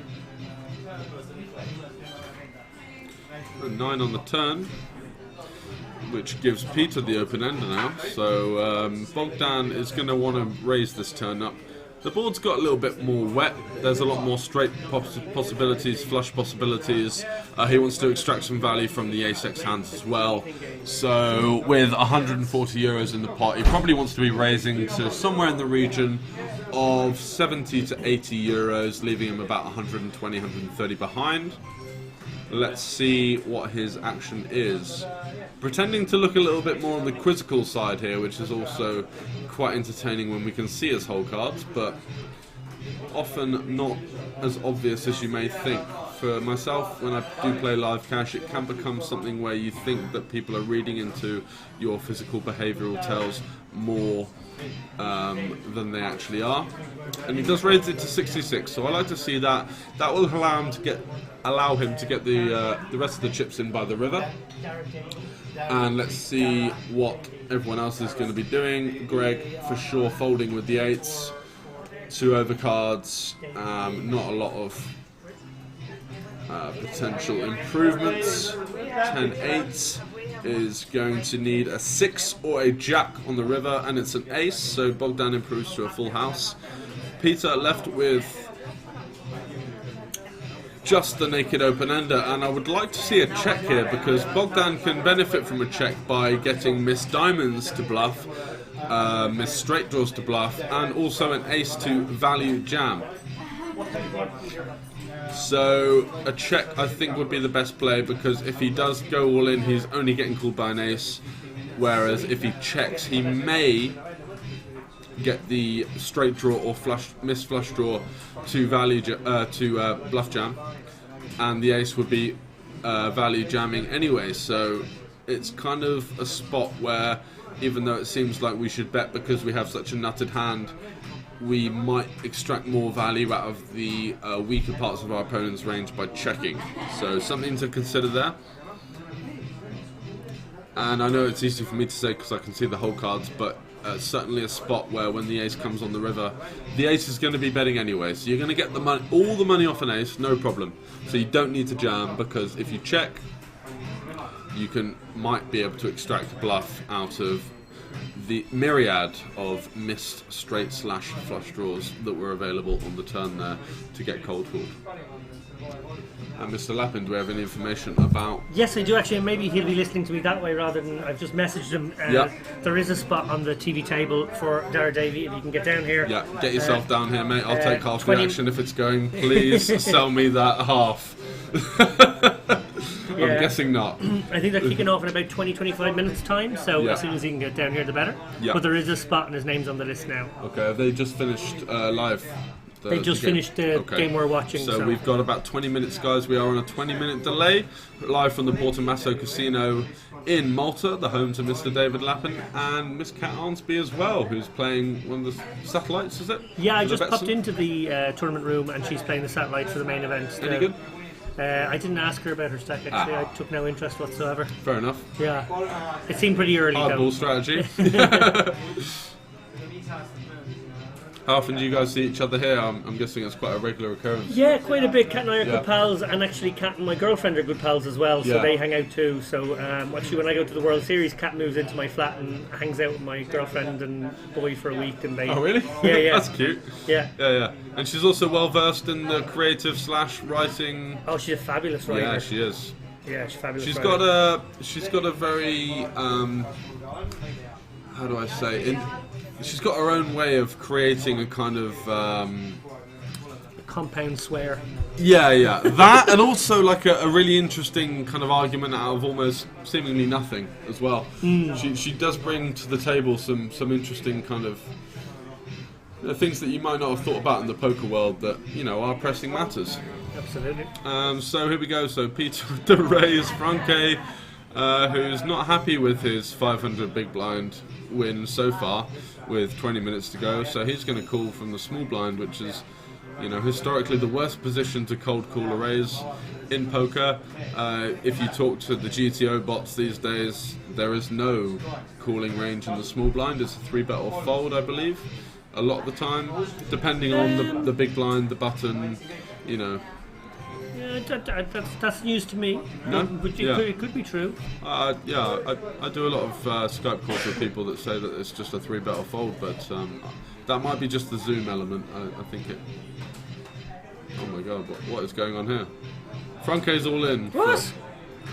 And Oh, he is cut- it? No. Oh, it's 137 euros. Okay, so. Yeah, so it's just another 100. Yeah. Just another 100. Nothing. I think that might be be seen as generous. chip passing Yeah, that was in generous. many other circles, but in this game, pretty standard. He's got a backdoor straight draw, you know. Who blames? He did. So, yeah, wheels kind of coming off Frankie's, what was a 650 big blind win, Yeah. which could have been enough to actually take Probably down this. take down the week. Usually it's somewhere between 5 and 1,000. And I believe Evelyn in Bratislava won 680 big blinds in the Hold'em stream, and that wasn't bettered, and we said that would definitely get bettered. So now Franco's looking at about a 350, 400 big blind win. Might not be enough, but lo and behold, he's going to be here in every stream, giving the same action, hitting the same rivers, Yeah, ironing the same souls. I won it with less than 600 actually. I remember you? in Bratislava as well. Yeah. I think I only had maybe 560, 580 bigs, and that was Okay. enough. Yeah, and that was a 1-2 Hold'em, was it? Or No, that was in 2.5 PLO. okay, that's a good win then. Couple of grand. Yeah, it was. Frankie helped. Frankie put me in a spot where I had to go with my Ace King X pre Yeah, and For- quite happy to. for Oh, for like a lot of big 1,000 blinds. big blind bar. Oh wow, really? Not quite 1,000, but like But a lot. And, 700 maybe. You were miles ahead, right? He had 4 random cards, so Which I had. is a tough Yeah, sweat. I mean, any cards. it But was 3-way in fact. It You'd- was 3-way all the way. you'd prefer him to have the king, queen, queen, or whatever. Yeah, Yeah. yeah. I think he had the triple straddle on. I overlimped under the gun. Couple more limpers. Someone raised. Another few callers, and then Frankie. So all that dead money out there. Yeah. Couldn't resist. Couldn't resist. Made it 350, and I stuck in my 1,400 or whatever I was allowed to put in. Blimey. Mr. Tio, they are in Italia. We're in Malta, so it's kind of close. They do speak a bit of Italian in the tongue here. Yeah, we're just about I don't know, maybe 50 miles from the Sicilian. 50 miles from the Sicilian coast, yeah. so pretty close. Mr. Dara Davies is going to be down in 20 to 25 minutes. Looking That should forward be to having fine. you in. Looking forward to commentating on that as well. So we've got Karen with her top pair that's turned into a top pair and a flush draw on the turn versus Franke's naked guttable. And I don't know about you, but if I were to choose a river, it'd probably be the 10 of clubs. Judging by the way it's been going. Wow, snapped off on the turn as well. 10 of hearts. We'll give it to Okay, Karen. so 3 of clubs, that's fair enough. And Karen probably should be able to find another value bet here.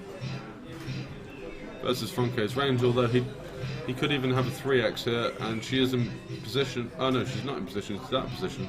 So it might be best to just check call actually with a hand like this, where you're probably not going to get 3 streets, but you might be able to induce some of these 10-8, 9-8. I mean, I would not put completely it random past Frankie 4-5. to go with this here. Frankie's, well, What, to just pump it in? pump it was. Would have been an interesting one. It would have been.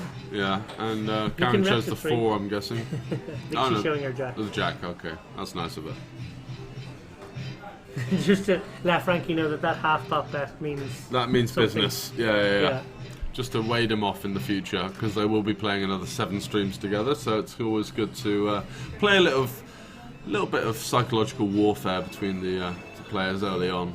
In the 1-2 streamers, they'll probably be tangling horns in 2-5 Omaha later on, where the pots are going to be a lot more considerable in terms of the money in there. Going to have to hang around for DD on the stream now. Absolutely, Mr. Irish Paddy. We'll all be learning from his live Omaha craft, as we've been promised. What sort of playing style are we going to be looking forward to, Mr. Davey? Darrow would be on the tight side, and I think Yeah. he would certainly decide to be on the tight side at this type In this of lineup. game, you have to adjust. But at the to same this. time, he's not worried about putting all his money in Yeah. in spots. If he finds a good spot, yeah. He's an excellent reader of board textures. He understands the equities really well. Yeah. I think he's probably put in.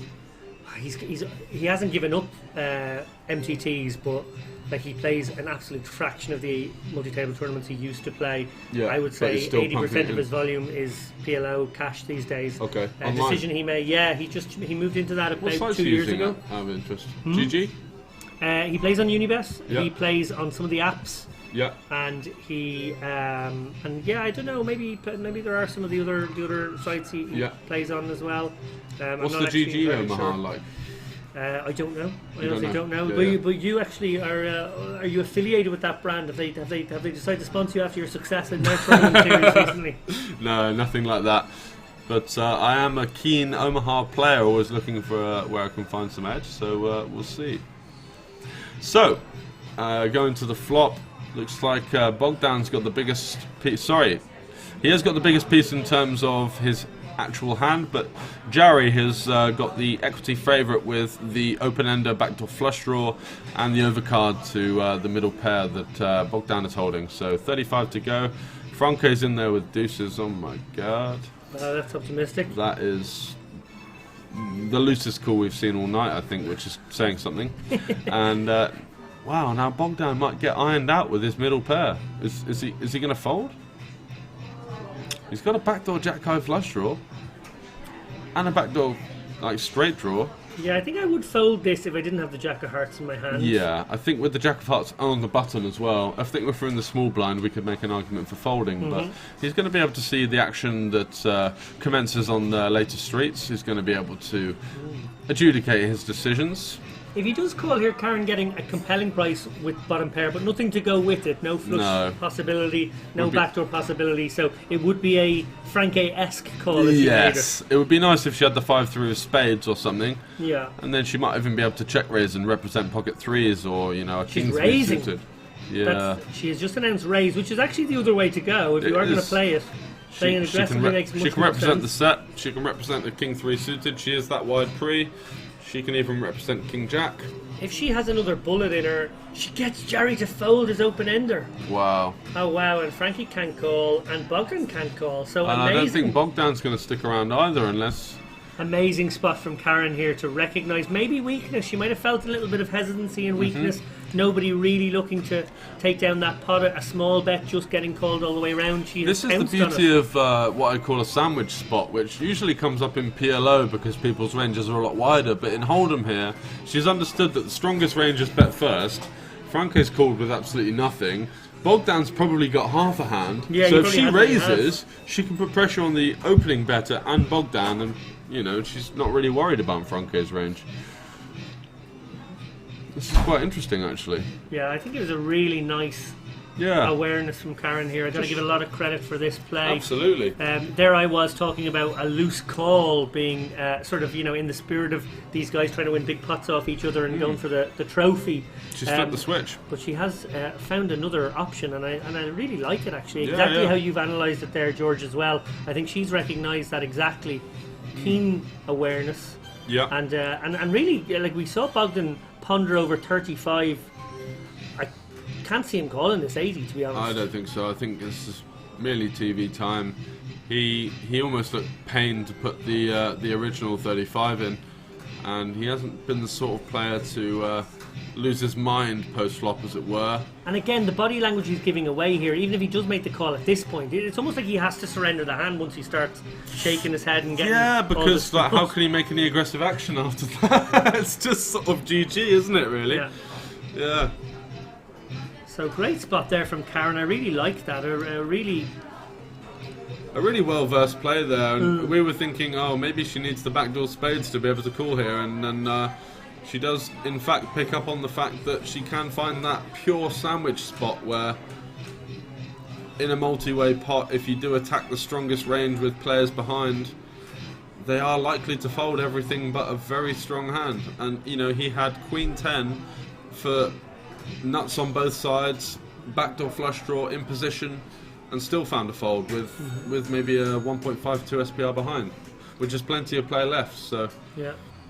And Karen Muir will be sticking around for the PLO later on, I believe. absolutely, and she will be giving much more action. Sorry, I should say, terrible English, in the PLO later on, which is guaranteed. She's only here to, as she said, make up the numbers and drink some cocktails before the PLO streams.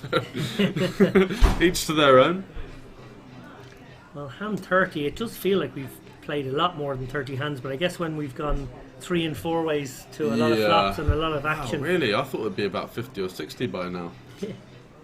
Is that really? So we're getting, what, 10, 12 hands an hour? Maybe about that, yeah. Oh, my word. That's a nightmare for a grinder, but music to the ears of the sun running recreational, that's for sure. Franke's range is any 2 cards. Putting it simply. Queen 4 off. I think if you gave him 1 card, he'd probably still play it. I think he would. I think he's just that much of... he just loves the action. And he's going to do his little thing where he does the probe bet. Is it 10? 16? Okay. And neither of them are going anywhere Karen's here. going to call. I like that option on such a wet texture. And Dennis getting a very good price to mine for one of those diamonds on the turn. Very deep stacked as well with both players. And we saw earlier Dennis preferring the passive lines, preferring a call rather than aggressive action, so when not he surprised here. He raised called with the ace king instead of 4-betting, which would have earned him a lot of money, I think, but does take the flat. King on the turn is going to be a bit of an awkward card for every single player, and no one improving here, but Franke... Frankie's the man who would recognise that there's probably more 10x in his range Yeah. than anyone else's in this Than spot anyone because of else. how loose he'd be willing to call, or sorry, willing to probe as he did on And the he flop. knows how tight Dennis has been playing, so when Dennis Tank calls the flop, more weighted towards diamonds and like a weak ace-x than a queen 10 or a jack 10. Yeah, And Franke, did he show the 4? he did show the 4. Yeah. Good fun, good fun. Sargasm saying, or any 4, depending on game. Yeah, well, that would be the PLO game later on that David has just got his friend Dara Davey out of bed for. And he's rushing along to get in the mix in that 2-2 PLO. I got him out of putting the baby to bed. Oh, the baby to bed first. Grand out the safe and straight up here to the Porto Masso Casino in Malta, guys, which is the host of our Cash Game Festival Malta. This is the first of 8 streams. Thank you very much, Mr. Lappin, for joining me in the booth. It's been good fun. Oh, my pleasure. And we've got a couple of hands, I'm sure, left to come. Let's see what happens here. Have we got the inside information on what these shots are yet?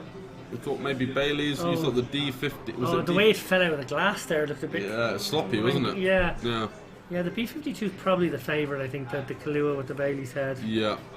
It's a sweet shot. Franke, and I like this from Dennis actually. He's recognising that he's going to get more action out of Franke if he limps as opposed to raises, especially under the gun versus under the gun +1, because it's not a spot where even a recreational would 3-bet liberally. So a nice one there from him, and it would be nice to see if he does get a couple of people in the mix.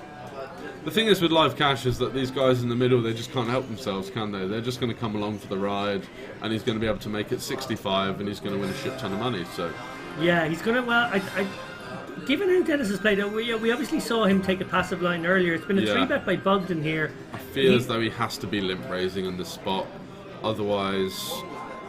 It's so strong to limp 4-bet. No. Oh, Bogdan's 3-bet to 20 and he's just called, and Franke's 4-bet. Right, now he's got the perfect spot. Oh, now, do it! Come on. Do it, Dennis. 120 to go. Do it, Dennis. 120 to go. Come on, Dennis. You've got Ace King versus a Maniac and Bogdan. Everyone's taking turns clicking. If you raise, Frankie might go again. Yeah, if he clicks it to like 90. Come on, Dennis. This is your moment. I think Dennis probably, if he had $300 or $400 in front of him, wouldn't feel too bad about this. I think he's No. worried that he's setting up a slightly awkward spot if he makes it 100 here. I'm just reading and his then gets called in questionnaire. 2 spots. He is a student, so the money might mean a lot to him in terms just of called. student loans. Yeah, that's it's really tough to watch. So Frankie will find a way to win this on a lot of I not think so. ace-high boards. Yeah. On just a lot of boards when they both block each other's ace-x, and he's And got. it's a pure pot builder from Frankie there. There's no rhyme or reason to a bet sizing No. of that nature. No. And it's something that you see in 6-card PLO quite a lot, but not so much in Hold'em. There Oh we wow. go. There's Frankie's board. That's Frankie's board, and Dennis has missed out. But I mean, if you're going to be results orientated, at least he didn't make it 150 and see this board, and I don't know what he'd have done. Check folded, I guess. But Frankie goes for 82. Bogdan, he's reaching for chips. Is he going to shove? So Bogdan 3-bet and calls the Yeah. 4-bet. The problem is with this board is it's so Three. connected. It's so connected. Franke can have any pair here. He can have so many. Like he's even got like the 6-5 off in his range, So And Frankie's remembered the 4-better pre. yeah. But we know how wide he is, so Yeah. he can have any straight. He can have any 2-pair. He can have any pair plus straight draw, pair plus gut shot. There's just so many hands in an any 2 range that correlate with this board. And when you've got ace jack, it's kind of tough because you've got 2 overs and a gut shot, which is probably a gut shot to the effective nuts as well. So he has to think for himself here. Personally, I don't like a bluff shove. No. No, not. I mean, we can see the cards, but You're also up against a guy who's willing to gamble. You have a lot less fold equity against someone like yeah, Frankie. exactly. Maybe we could just float him in position and see what he does on the turn, and if he checks, maybe then we pull the trigger. But there are so many better boards to go after versus a player that's playing too many pots. And again, it's a tough board for Bogdan to represent, given that he was the 3-better pre-flop and Exactly. he's playing a more normal range. And Franke knows that he's on the tighter side because he has to be on the left-hand side of Franke, So 10 is obviously the action card. Wow. Oh, well, Jack changes things for sure. well, I don't think just Bogdan gonna can't move it get in. away here. Given he's called, He's just with hating a it. super marginal spot. He'll Yeah. hit his hand. The problem is here is just like, this makes no theoretical sense whatsoever. But Franco's been running so good. The problem is sometimes you call and you're just stone dead. Yep. I mean, how would you approach this spot if you're in Bog? What would you have done in Bogdan's spot on the flop? Actually, I didn't ask you. Fold. Fold. Yeah, I Yeah. think so. I think we can float with our 10x. We can float with our 9x. Franke, the fucker. Yeah. We've been Really seeing it, sick don't worry. hand. Really sick hand. Sick hand coming up. This isn't a sick hand. Every hand is a sick hand. This one, yeah. Classic Ranko play. Yeah. So Bogdan with the call on the flop has actually hit his hand. I'm not sure what he was expecting. Like obviously Yeah. a 10 is Just a good hoping card, for an the ace is a good offsuit 10. card, but like Yeah. if you're gonna call on the flop, you gotta feel like all your eights are good. Yeah. Yeah. They have to be if you want to get the price to call on the flop, right? So now he's thinking, what do I do? I think he's going to find the call once and for all. I think maybe enough is enough. He might have to. I think he might just will put his foot himself. down and just kind of close his eyes and chuck the chips in. I think it's got to the stage where he's been run over in about 3 or 4 pots now by Franke, in which Franke's only had it once, and this would be the 3rd out of 4th time where Franke's just completely airballing him, which does grind on your gears as a player.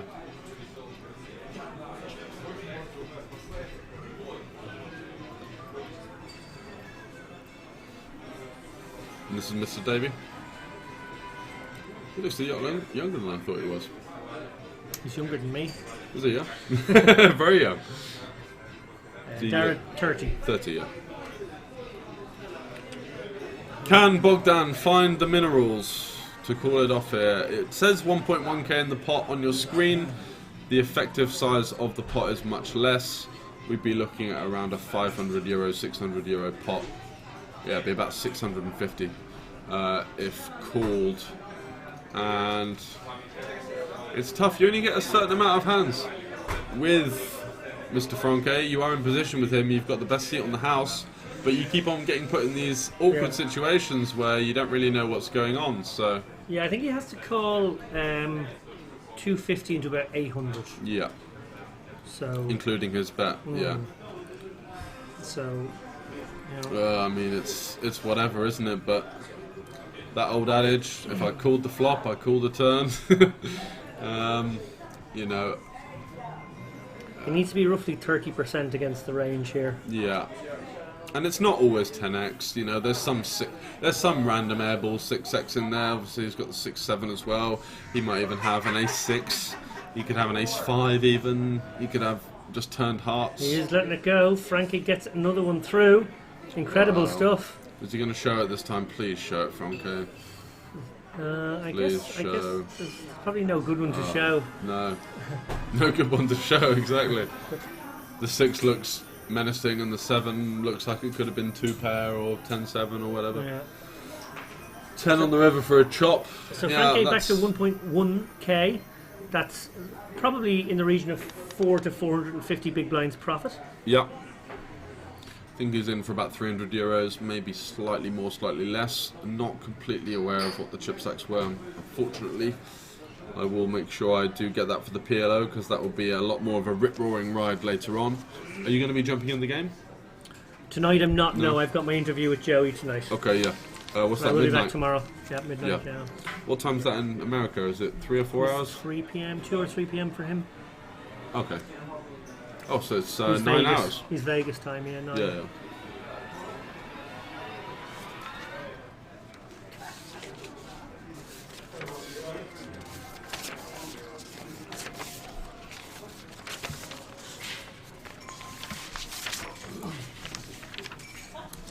So it looks like we're drawing close to our No Limit Hold'em stream with the 2-2 PLO coming up a little bit later on.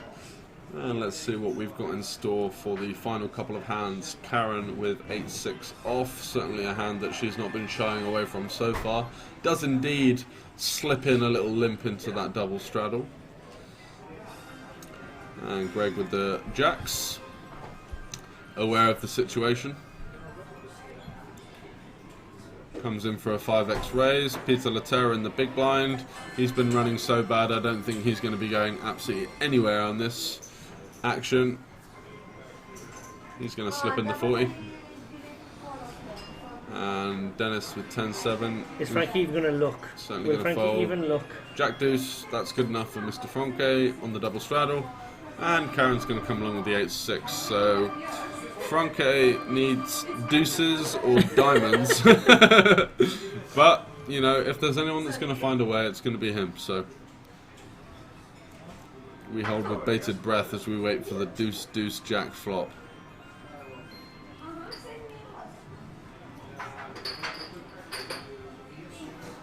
There is a deuce and 2 diamonds. He's managed to bump his equity up to 14%. But more importantly, there's an overcard to everyone's hand, so he might even be able to find a way to bluff his way out of it as usual. And Karen with the 8-6, she's going to lead with the middle pair. Greg calls with jacks, quite like that. Don't think there's any merit in raising, certainly don't like a fold considering the action going on. And Peter's in there with that backdoor straight draw, backdoor flush draw mix. 5 on the turn changes nothing. It's probably going to go check. Franco's going to have a pop. 25 to go. And is he doing one of those probe bets where he kind of weakens his opponent's range and then just jams the river? You know, that would be interesting. Like, It used to be called the double deke, I think. I saw it on a Phil Galfond video many moons ago. He would bet a normal size on the flop, then bet one big blind. oh, you on are the turn. kidding me right now. Oh my You are word! actually kidding me right now. This is getting out of hand. So Franke, as we say, calling the €40 pre-flop, manages to find the deuce river, and it's so nonchalant, isn't it? It's kind of almost as though he knows what's coming. Slides out the 116, putting everyone in the bin, every hand. I think he had 6% at the start of this hand, right? 6%, Yeah. because he was up against jacks, and there were diamonds out there. There were, I mean, someone might have even folded a deuce for all we know. It's just absolute carnage on this 1-2 No Limit Hold'em stream from the Portomato Casino. So you see the effectiveness of Frankie's 25 bet on the turn there, as it does set himself a price to draw to these thin outs that he has. And obviously, in this very small sample size of the last 32 hands, we have seen him hit that river ridiculous number of times. Yeah, I think it's about 67-70% now. He's been involved in every hand, to be fair. But usually they don't get to the river. He's either eyeing someone out by then or got the business. But I think it exposes more than anything else. It exposes the... Oh my god, Karen. Oh my god, and this is going to get a snap call from Franco, who's going to win the pot. And Karen using the blocker once again, this time not to the full extent. Yeah, using that 8 blocker. Using that 8 blocker, representing the 8s that she raise the turn. Never has, but yep. Look, I think what is being exposed here, if I could make a general point, is Frankie's unorthodox very effective because these players are letting it be effective. Yeah. They're letting him dictate the bet sizing. Exactly. They're backing. You're going to allow him to run over you. You're going to be playing a guessing game, especially from Dennis's point of view, being out of position, probably the worst seat in the house.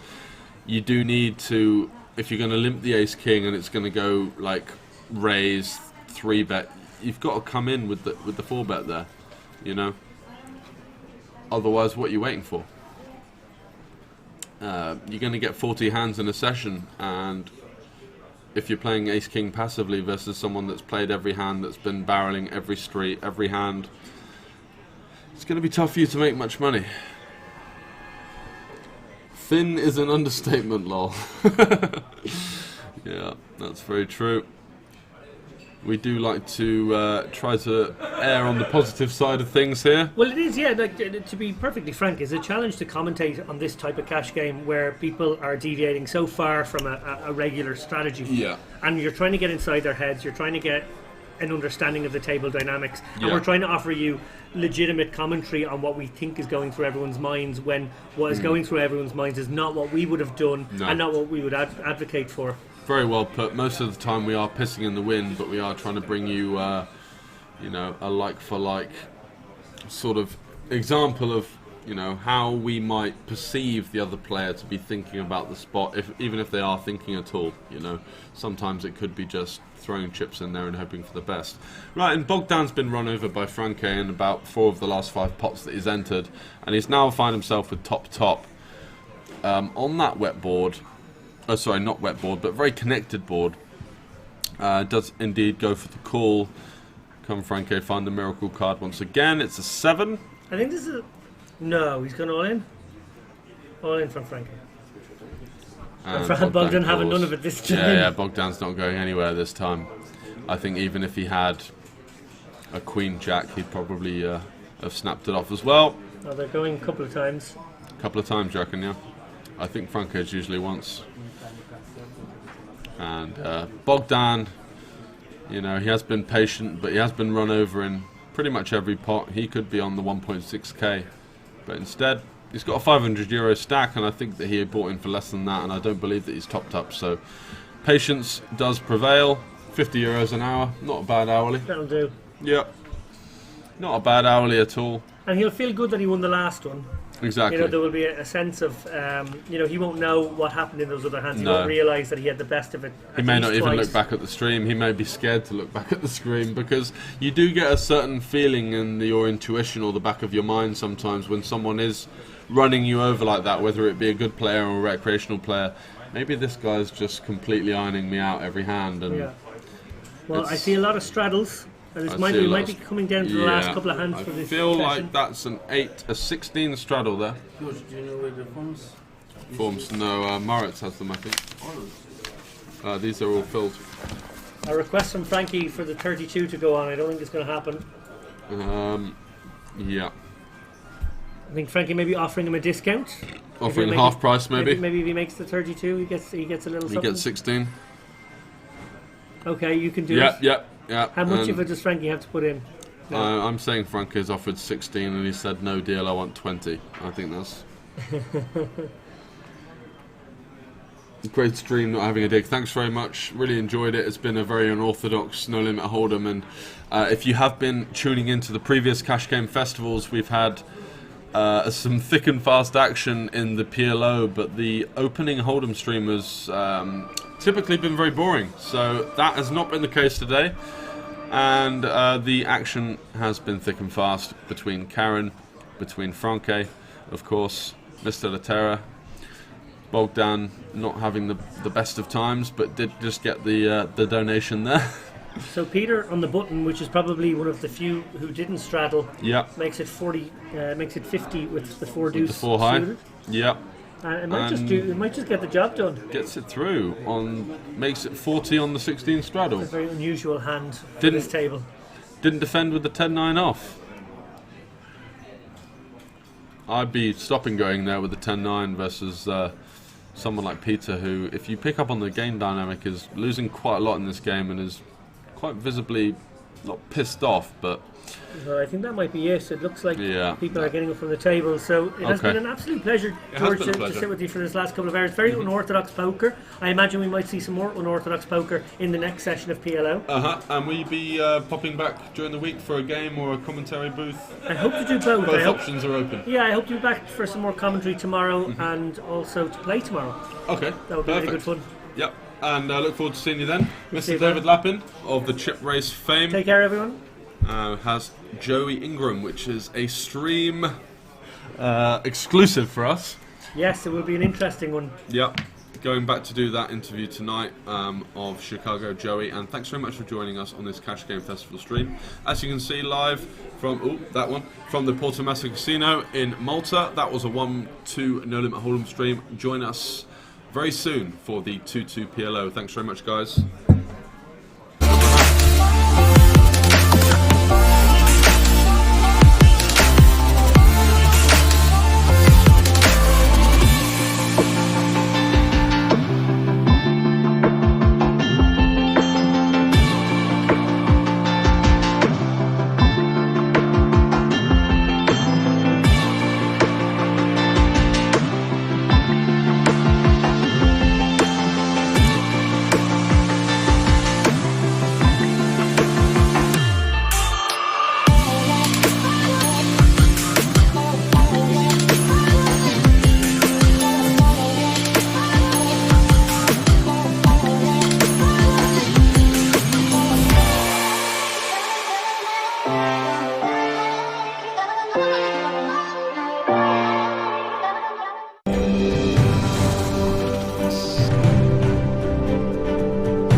For the first bowling challenge ever, Mr. Peter.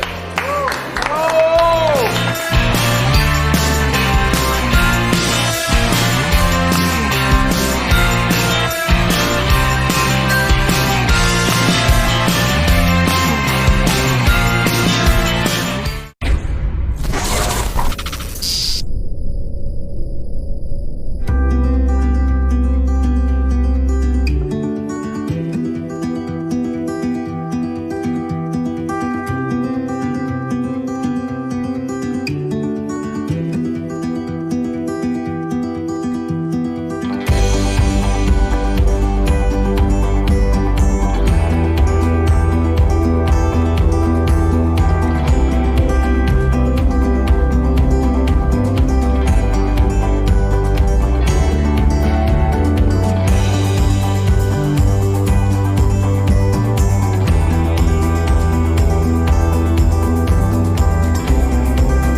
After the boat trip we did some sightseeing and walking around Valletta and seeing beautiful places of Malta, and we saved some energy to finally hit some table and play poker.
challenge ever, Mr. Peter.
We're not only here to play poker. Poker is the main event, but it's everything that's around it. Relax, play the game with friends, new friends. And I think we have the recipe here.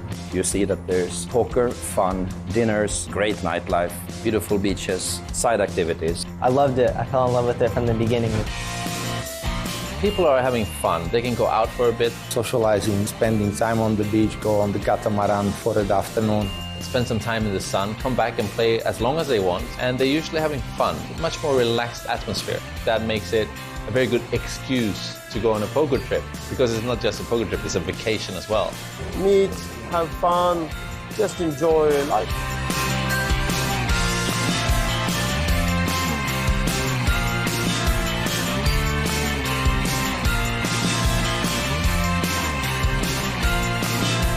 I'm not a tournament player. Cash Game Festival is perfect for me.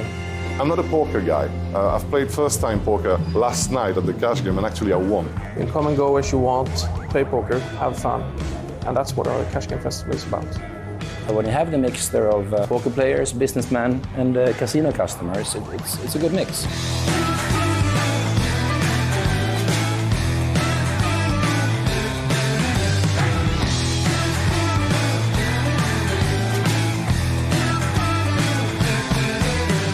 All the people that were there could tell you something new is happening.